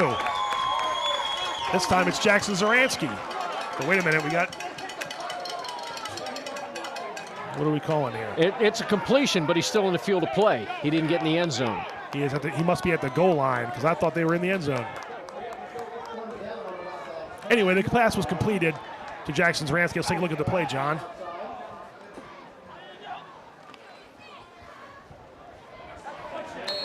Westminster went fast on that play, though. Before I can get a chance to talk about the replay, Kyrese Walker plunged in from a yard out. And that's going to be a Westminster touchdown. A little confusion on my end as well. I thought that the Zaransky catch was a touchdown, so I was looking at the officials, and they were signaling rightfully that it was at the 1 yard line. Westminster ran out there really fast while we were trying to figure out the play, and Kyrese kept the ball for a 1 yard touchdown. And pending the point after, Westminster will be leading 25-0. Harris's kick is up, and it's good. And with 6:52 to go in the third quarter, Westminster leads South River 26-0 here at Ruby Field. In week 1 of the high school football season. So I've got that as a 9-play, 38-yard drive. Now 38 yards, they started on the positive 38. So 9 plays is a lot of plays to go 38 yards. But they've got it. Yeah, you're right. 9 plays is 9 plays, and you see Walker finishing off the touchdown.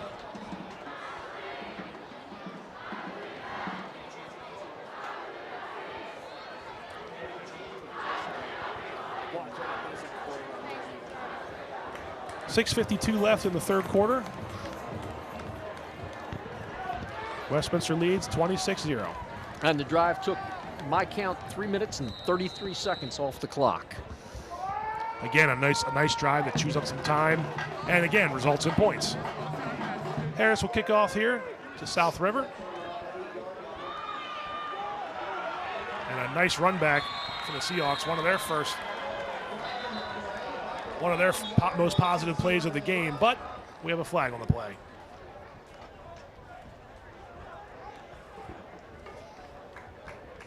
When you're trying to get something going and you got something going there on that kickoff, and then you turn around and see the laundry on the field, that's a little disheartening. Now they are throwing the flag on the 35, so it'll probably go back to the 20.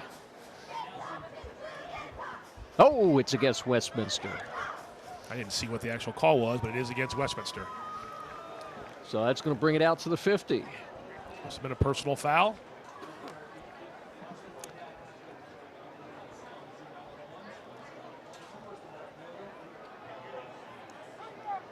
Oh, that's a long one. They stepped off 20.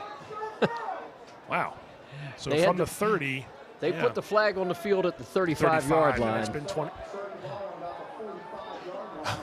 Is there a 20-yard penalty? There must be tonight. Anyway, South River, its best field position right here for sure. Yeah, whenever you're down 26-0, 15 turns to 20. That's true. Trying to help him catch up, right? Mulvihill back at quarterback. He does have Timmons in his backfield. And the handoff is to Timmons. Ooh, Westminster's defense. Oh, the ball was out, but picked up by South River. It was number 1, Blake Burrows, on the timely recover, or else Westminster had a chance for another turnover. Yeah, this is only the second time that South River's had the ball in Westminster territory. The other time was the snap over the quarterback's head, and they recovered that fumble. Right. This time with the inclusion of the penalty, they deserve to be where they are. And he's off. And Timmons busts through, and either a shoestring tackle or that turf monster, but that was by far South River's biggest play of the game. Yeah, you can understand that they've got to get the ball in his hands, and as the quarterback, you're bracketed. But other positions, it's easier to get the ball in space to you. Oh, bad snap, and that play is over when the quarterback's legs hit the ground. Yeah, if you're not playing on Sunday afternoon, it's over once you're on the ground with it. That is true. So Mulvihill covered it back up, and that's going to be a loss for South River.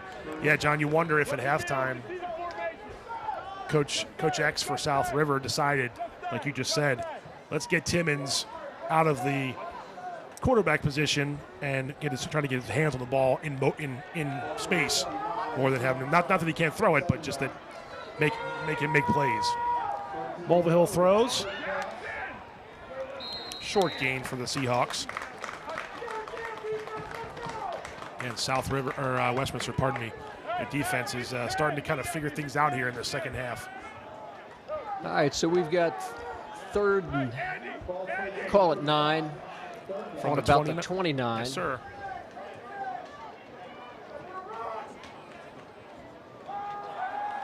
Mulvihill gets the pressure. He rolls to his sideline. Gets positive yardage, but it's wrapped up by Jackson Zaransky, number 11 for Westminster. And that's going to result in a 4th down. And if you're South River, John, you don't have too many options at this point. No, South River needs a 1st down in a big way.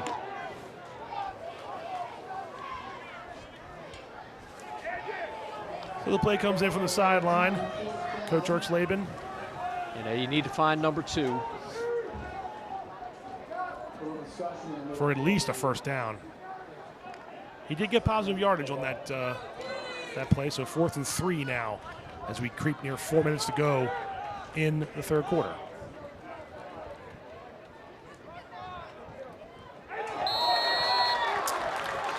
Well, I think that tells you what they were trying to do. They were trying to take their speed and get deep.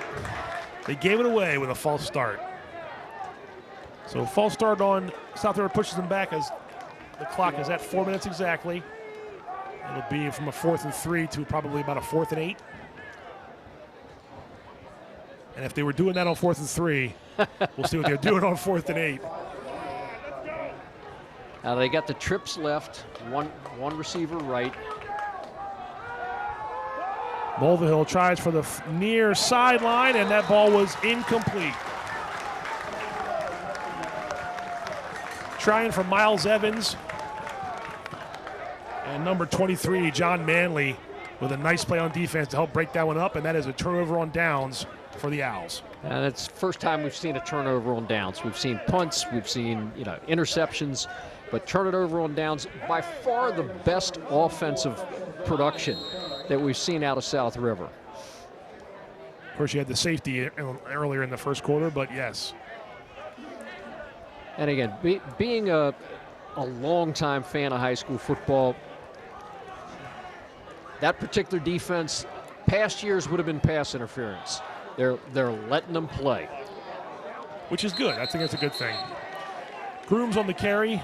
It's going to lose some yards. South River's defense was up for the task there. But again, if you're Westminster and the clock is on your side and we're only in the third quarter, but with a 26-point lead, you want to try to run the ball if you can, eat up some clock.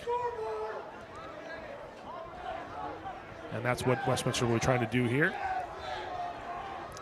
Yeah, absolutely. They'd like to establish the run, which they did with some success earlier. But, of course, as we say that, Walker's pass is completed to Mason Fisher.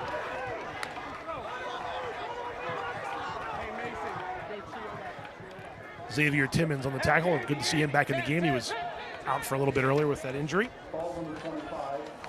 Short gain, though. It's going to bring up 3rd and long for Westminster. 3rd and long for the Owls.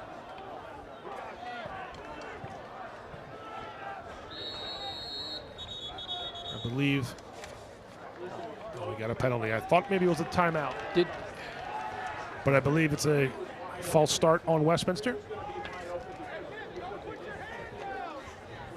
3rd and long just got 3rd and longer. Much longer. You want to be smart here if you're Westminster, I would think, John, just because of where you are on the field and the score and the time and things like that.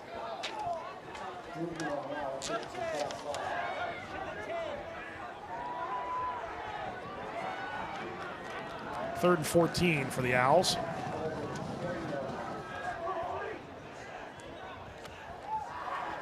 Walker's just going to keep it.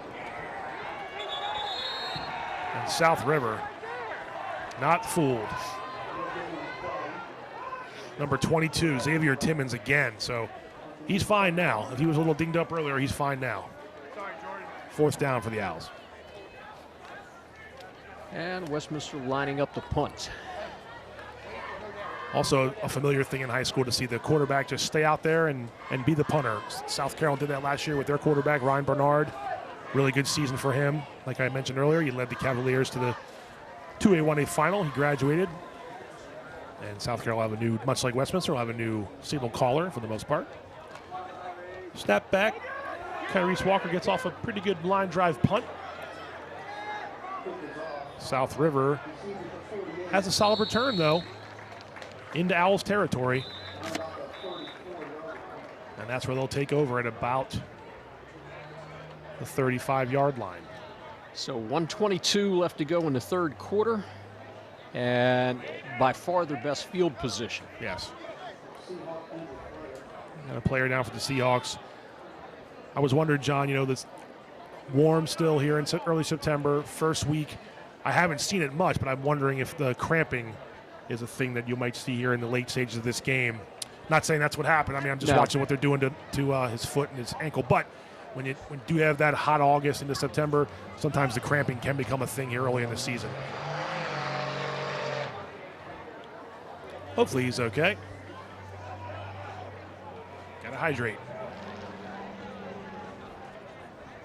And that's Timmons, number 2, on the ground for South River. The one guy they cannot afford to be without offensively. Correct. Hopefully it's a cramp. You don't want to see the young man have to miss too much time.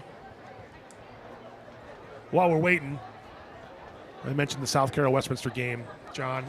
And you've watched a lot of high school football in your broadcasting days. You watched some McDaniel football as well. In my many years. You said that. I didn't say that. And you coached a lot of football as well. But, Carroll County football, I know it's open playoffs now, and that helps. But it is nice to see Carroll County 2 state tournament teams last year after not having many to speak of for many years. Maybe things are on the rise as Carroll County can sort of compete with some of these other counties in the state. I agree with you. It's good to see the teams be successful and see what the rest of the night brings here. And the rest of the season. South River's first play was a run up the middle. Not much doing on that play. Looked like number 3, Andrew Grandinetti, part of that tackle. 2nd and long for South River as we go under a minute to go in the third quarter. Westminster leads 26-0.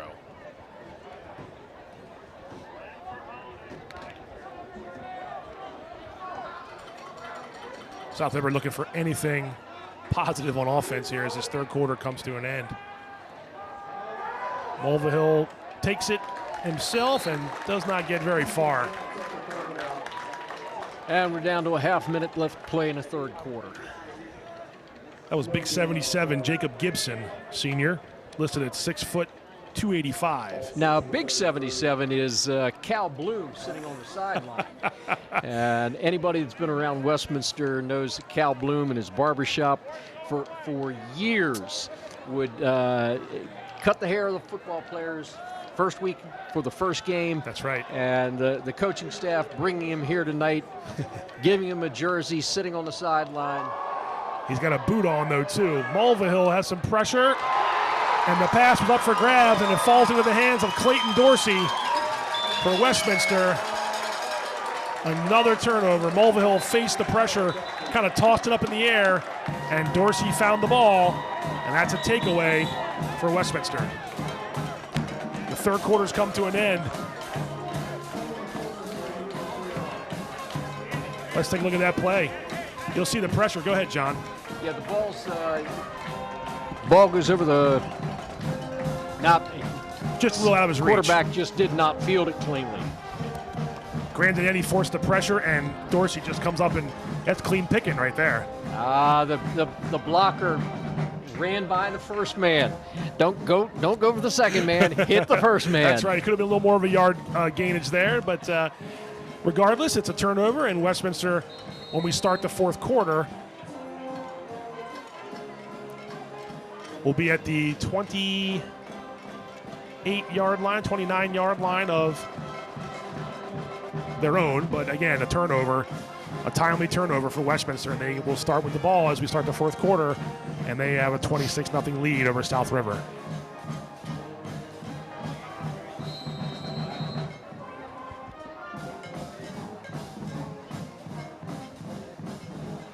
All right, Westminster starting this drive as the fourth quarter begins. 1st and 10 from the 29-yard line. Man in motion is Dorsey. The handoff goes to Warfield, and he finds some running room and then some, almost up to midfield. All right, so nice seeing the motion from right to left across the formation. Always draws your eyes defensively, and then they run the ball back where the motion man just left. They get to the corner, first down. And Raekwon Warfield, along with Keandre Grooms, have made a nice 1-2 combo in the backfield today for Westminster. 1st and 10 after that long run. Owls creeping toward midfield here on their first drive of the fourth quarter. Walker puts a man in motion, now comes back to the near side. Handoff back to Warfield, and a nice play from the defense of South River, but still some positive yardage. Looked like 56 Caleb George on that tackle, but not before Warfield picked up about 3 yards.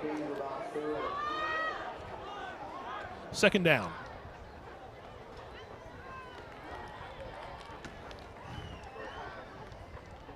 Pass complete to Jackson Zaransky along the far sideline. And right at the sticks. If not enough, we'll see here. You're right, it was right near the sticks. They're going to measure, it looks like. Nope, he's calling for a first down. You're right.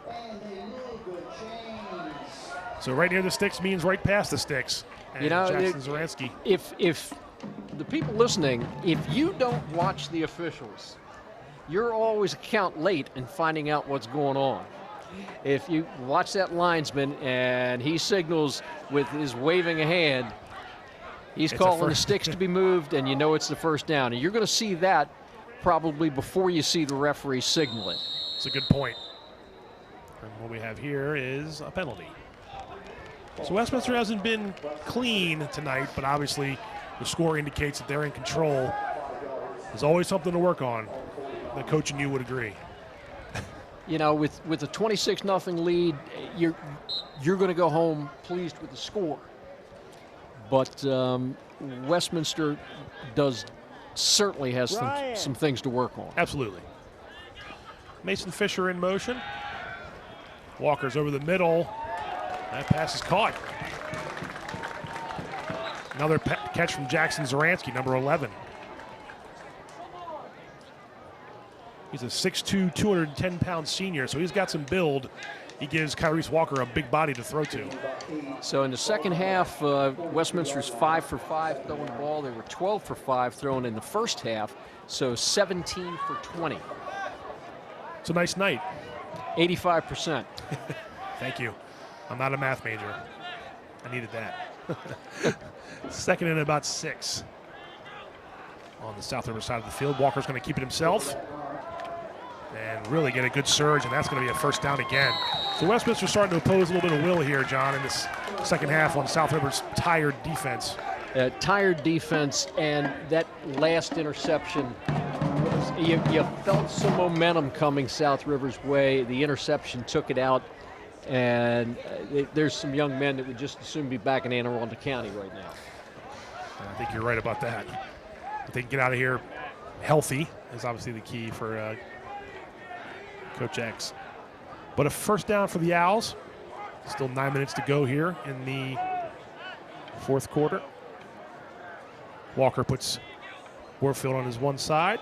We're going to hand it off to Warfield. And South River was there for that one. Yeah, that one just had no chance. It blew up right from the start. Number 23, Xavier Timmons, with a nice tackle there for South River.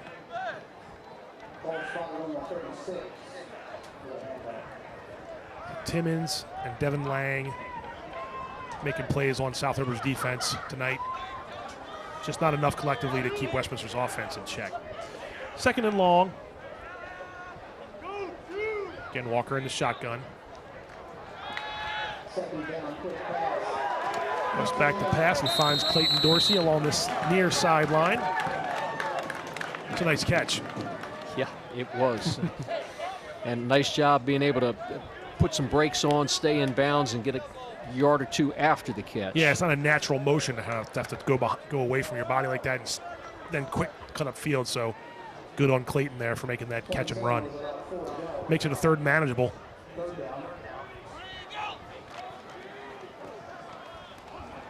Handoff was to Warfield, and South River's defense. The ball came out, but the whistle had blown. And a decision. And I think the decision is you go for it when you're inside the 30. You know, it's a 45-yard field goal. I don't think that's an option. Right. And you don't want to punt.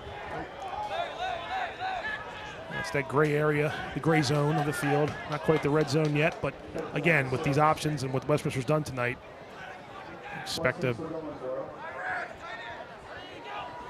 pass here from Kyrese Walker. Going to pull it down.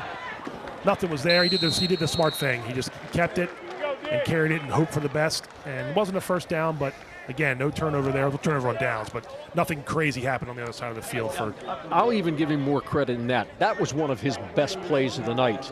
You know, he's throwing the ball well, but the decision to not throw the ball when it's not there that's difficult to teach. You know, for somebody that was predominantly a receiver last year, that was a real good quarterback decision. That's a good point, yeah. It shows his growth there at the position. So South River takes over. 1st and 10 from the 27. They have a snap issue from Mulvihill, and he has to fall on it. Boy, we have seen some journeys and adventures here with the snap. Both sides of the ball. Mulvihill was able to fall on the ball. I couldn't quite see who made the tackle for Westminster, but the result is a big loss. He's second and a long way. Ball's back to the 19-yard line.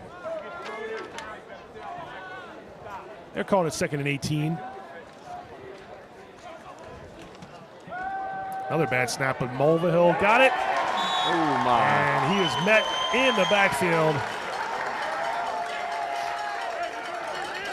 And they're certainly moving the sticks, or not the sticks, but they're moving the ball just in the wrong direction. Jamison O'Connell with the tackle, and it comes up in a nice job here on this replay. You'll see he was able to get in the South River's backfield. A little bit of a bad snap, but he sheds that block pretty well.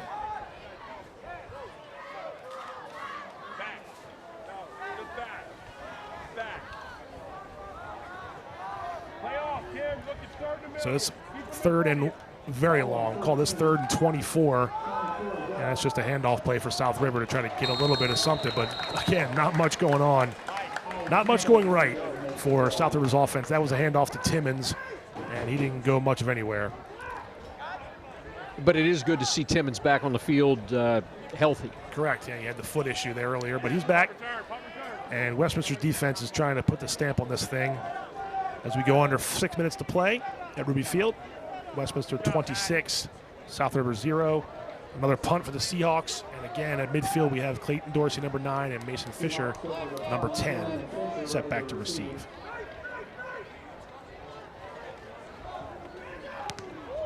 Oh, Bates' punt is up in the air, but did not go very far. When it's not going right, it's not going right. And that was a microcosm right there of that was a mess. The game. Yeah, it was. It was. So they're going to spot the ball at the 35.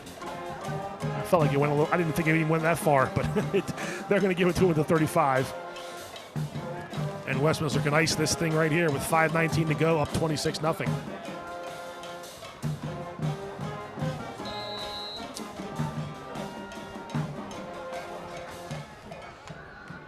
All right, Westminster ball, 1st and 10 at the 35-yard line. Kyrese Walker going to keep it himself. A nice run fake. Comes to the near sideline. Picks up about 8 yards.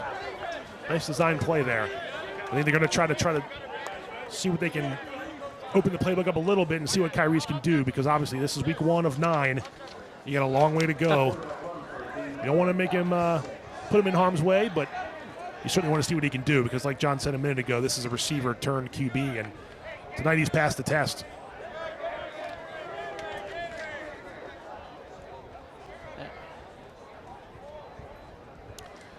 So 2nd and 4 was a gain of 6. I thought it was a little more than that, but hey.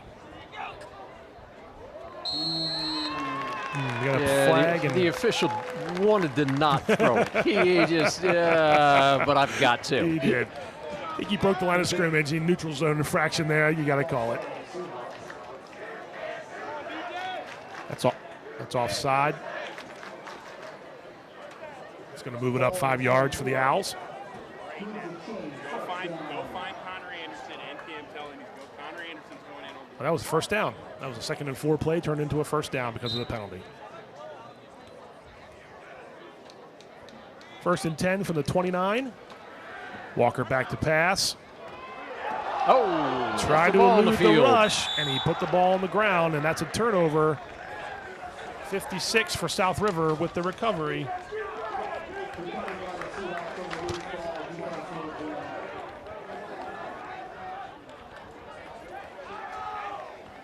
Milo Lyon of South River with the recovery of the fumble.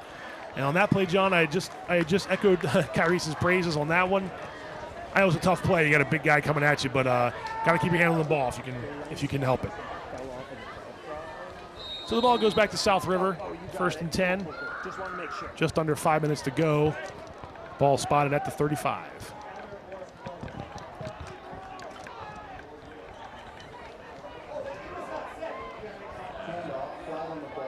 Timmons has the ball. It's coming back. I think you're right. Maybe a chop block. I think that's going to be it.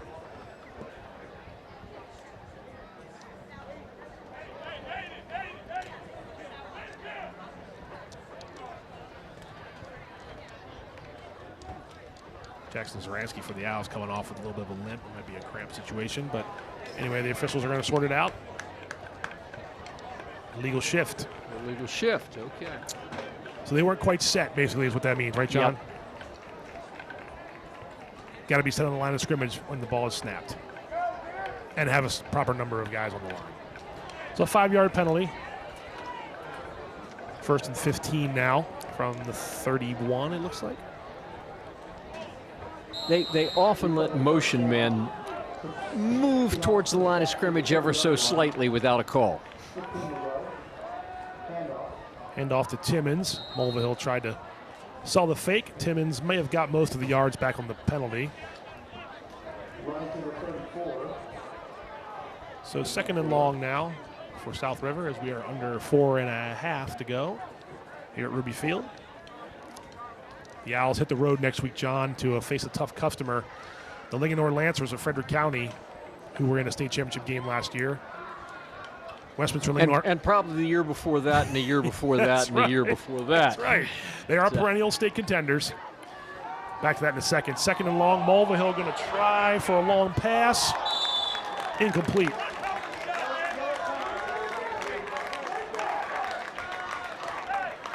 John Manley tried to come up with that interception, but the ball was a little underthrown as Mulvihill didn't quite have his feet set. Nice defensive back play, though. Had an eye on the ball, controlled his body, got in a position where he had a shot at an interception. Inside the receiver, so he's not going to worry about getting a PI or anything like pass interference. But yeah, you're right. Good job by Manley. So third and long for South River. Mulvihill rolls to the near side. That catch is made for South River.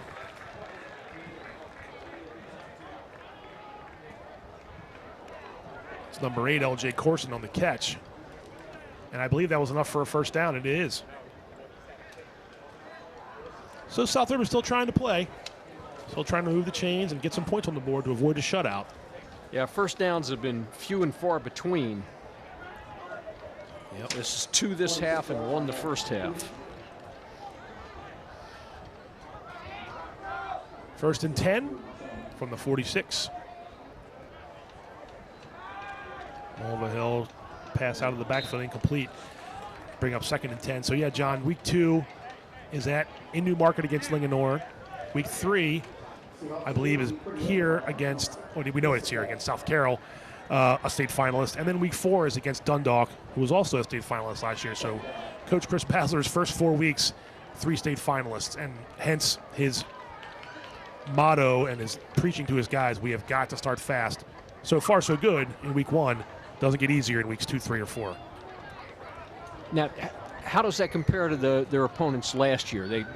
Is it the same schedule? Same schedule. Same lineup, same schedule, just, we're reversing home and away. Mulvihill is trying to get it to Timmons. That was a nice design play, just a little bit out of bounds for Timmons on that one. So yeah, you're right, John. It's the same schedule as last year. Just going to be, if you were at their place last year, you'll be home this year and vice versa. So they know the opponents. Of course, it's a new year. Seniors have graduated, this, that, and the other. But again, just that emphasis of if they can go 3-1 or 2-2, I mean, obviously 4-0 would be fantastic. But yeah, 2-2 would be a really, and that's counting tonight as a win. Correct. Yeah, we're counting that. We're going to give them the 1-0 here. So you're right. 2 wins in the next 3 weeks would be paramount to their success. And then you've got the bulk of the county schedule after that. Mulvihill gets out of the pressure, but he does not get away. We got a flag. Flag was before that big hit. The big hit came from Andrew Schneider of Westminster, number 7. It's a hold on South River, and I'm going to guess Chris Basler wants to decline that, and he does. Yeah, anytime you can get a sack on a quarterback, lose the yards and the down, it beats just the yards. That is correct. So it'll be 4th and long, and a familiar formation here as Westminster lines up to receive a punt with Clayton Dorsey and Mason Fisher is on the near side. Looks like Clayton Dorsey's on the far side to receive this punt from Bates. Under 3.5 to go, and the home fans are closing in on the shutout. Not a bad way to start the first game, and that is just like a quarterback would drop down. Unfortunately, Bates dropped down for South River, and that ends the play. I don't know that he was in possession of the ball but he was certainly on his knees touching the ball. Yeah, when his knee touched, right. It's a bang-bang call, I guess, but they're going to say he had possession, and once the knee touches, like John had mentioned earlier, the play's over. And so Westminster will take over fairly deep in South River territory. 1st and 10 Owls from the 29 of the Seahawks. The Owls would very much like to run the clock, get some time off. Absolutely.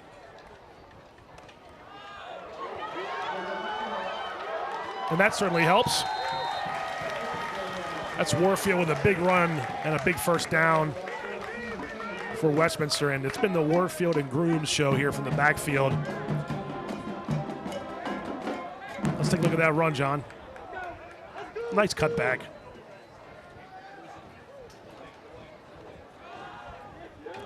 We're back to Warfield again on this run. He's done a good job as a sophomore, John, I think, tonight to read some of those blocks and holes. I'm sure you're pretty impressed with some of that. I'd like to see him drop his shoulders a little bit more. I think he's running tall. I think he'll see some different tacklers next week. And then the weeks beyond. But, yeah, hey, if you're going to start as a 10th grader, it's a good way to start. But, yeah, he's got some learning to do as a sophomore. But it's got to make a coaching staff pretty happy when you can see a guy like that out there in the backfield. Second and short, going to give it back to Warfield. He's met in the hole there with a nice South River defensive surge, but he's still got a yard or two there on that play. And they're doing just what you said, John. They're just trying to run the ball and get out of here with a win and get out of here healthy. They'd like to create a running clock and do that not with 35 points, but simply by not putting the ball in the air. Yeah, there are two ways to do it. That's true. The 35 points is always good too, though. But that looked like it might have been a false start. And penalties stop the clock. That's true.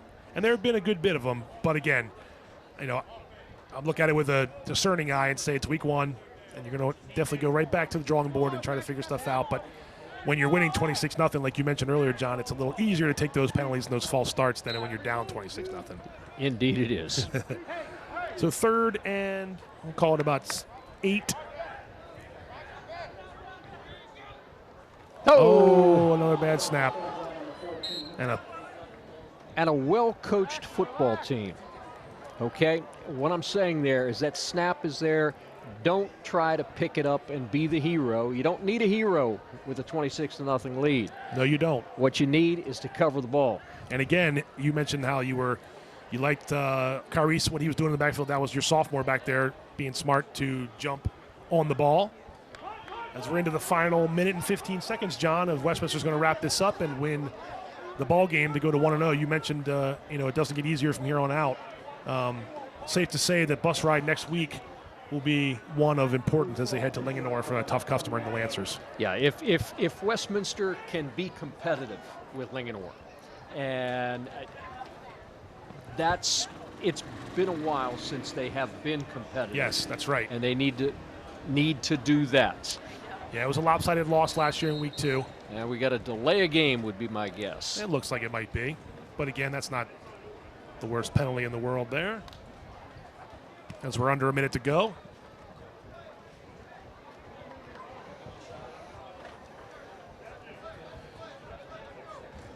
But when you can start 1-0, and there's been one game and you've won it, you're off to a good start. You go home happy. Yeah, on Labor Day weekend. There'll be half the football teams in America tonight that would love to be 1-0. That is correct. That is correct. Walker's going to punt. He gets it off. And I think you got your defensive points, John. I don't believe that's a touchdown. It's a muff punt. Yeah, I think you're right. And a muff punt cannot be advanced. Here's the punt. If they call it a catch and a fumble, I think it's a stretch. Me too. Let's just see the play here. Yeah, they're not going to call this a score. Yeah, he never had control of the ball. So in high school, you can't pick it up and run with it, correct? I think so. The officials are conversing here. Let's see. So let's see what they call here. I don't think that was a score. Oh, we got a penalty on that play anyway. Oh, never mind. Oh my! They called it a touchdown. So that's Grooms on the defensive, and you did get your defensive points, John, after all. Yes, you did. I was unaware. I thought, I guess if it's a ball those on are the special ground, team points. Oh, you're right. You're right. You're right. You're right. Yeah, I thought I had you. But I guess if the ball's on the ground and they called it a turnover, then you can pick it up and run with it. Anyway, a new kicker here for the Owls on this extra point, a lefty. Oh, I'm sorry, that was Owen Harris. I thought that was somebody else. Owen Harris with the extra point. Owls 33, South River 0. And less than 30 seconds to go in this one. And I think they hit the bingo card. You had special teams touchdown. You had the safety. You had a couple passing touchdown. You had a rushing touchdown. And you're going to have the Westminster win here in week 1 at Ruby Field. Yeah, there's a lot of ways you can classify it. We could actually go with 2 special team points. That's true, the points. safety. Right. The safety was a special team. So special teams coach is coach of the week. And and I'm going to have to go back and check a rule book, although I don't have a National Federation rule book anymore. Neither do I. But I don't believe you can advance them. I didn't think so either. I'm with you, but tonight we advanced it. Kickoff for South River, going to take it at about the 15.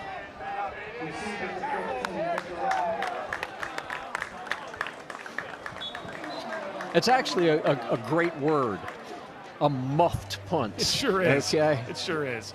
It means something bad every time. I know it's something bad. Well, unless you're the team that's getting the muffed punt. And honestly, I've never heard that word used in the English language unless it's followed by punt. Right.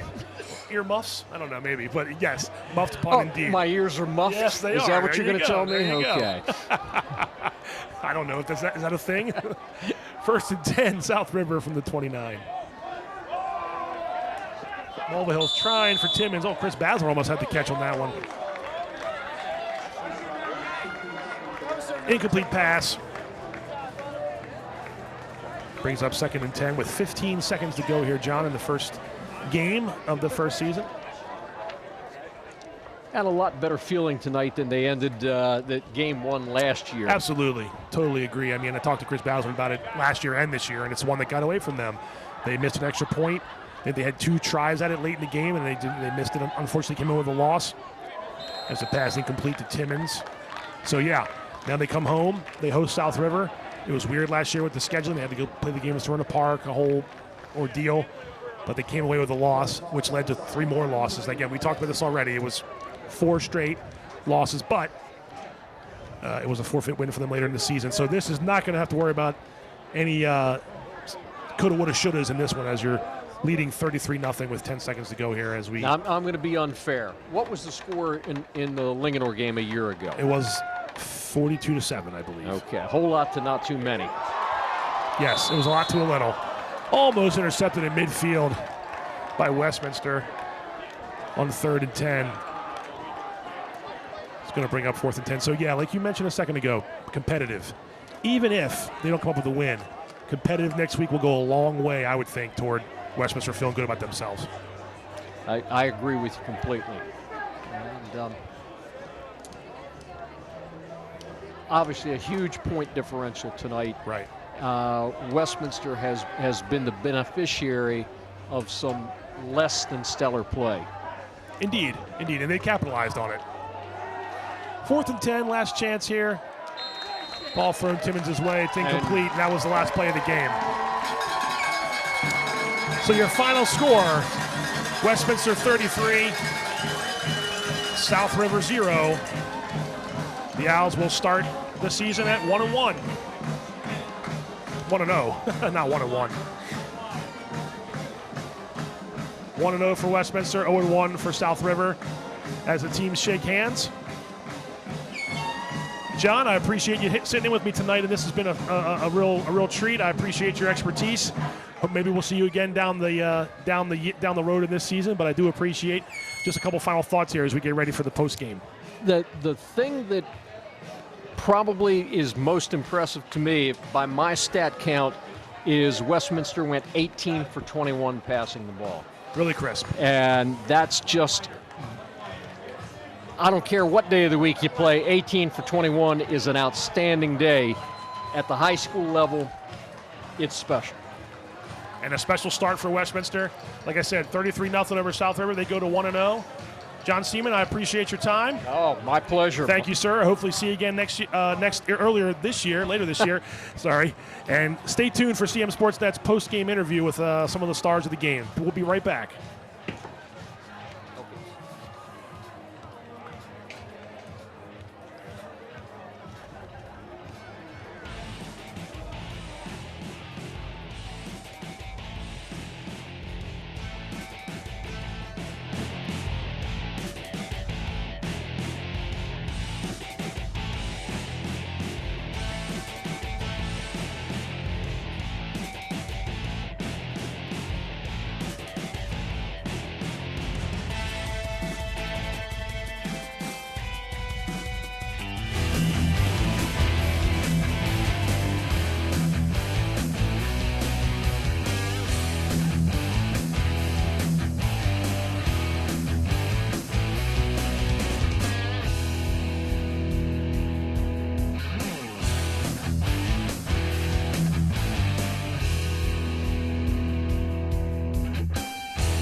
there, I'm Pat Stetzer. And I'm Michael Duffy, inviting you to join us for The Score and more. It's our new podcast, and each week we'll talk about high school sports in Carroll County. We'll share information about upcoming games, highlight coaches and athletes, and much more. We'll even try to have a little fun along the way. Don't miss the Score and More podcast, presented by CMSportsNet. The Score and More Sports podcast is available online at carrollmediacenter.org and on a variety of podcast channels.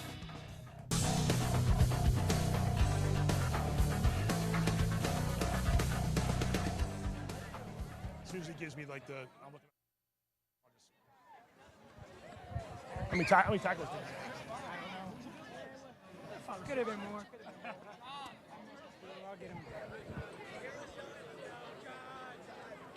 All right, we're here with Andrew Schneider, one of the defensive stars of the game for Westminster, following their 33-0 win over South River. Andrew, we talked a couple weeks ago about wanting to start fast. What does this feel like when you guys were out there? The ability to get some points on the board on defense, on special teams, on offense, pretty well-rounded win for you guys. It felt great. We came out, we practiced. Practice was up and down, but Thursday we had a really good practice coming in the game. At some point, right at the beginning, it became an expectation. They were going 3 and out, and our defense, we played hard the whole game. Couldn't be more proud of all of us. Your ability to capitalize on those quick, the safety, the snap goes out of the bounds, just to get those early points like that, that gives you guys a little bit of a sigh of relief to play your game after that? Yeah, everything helps.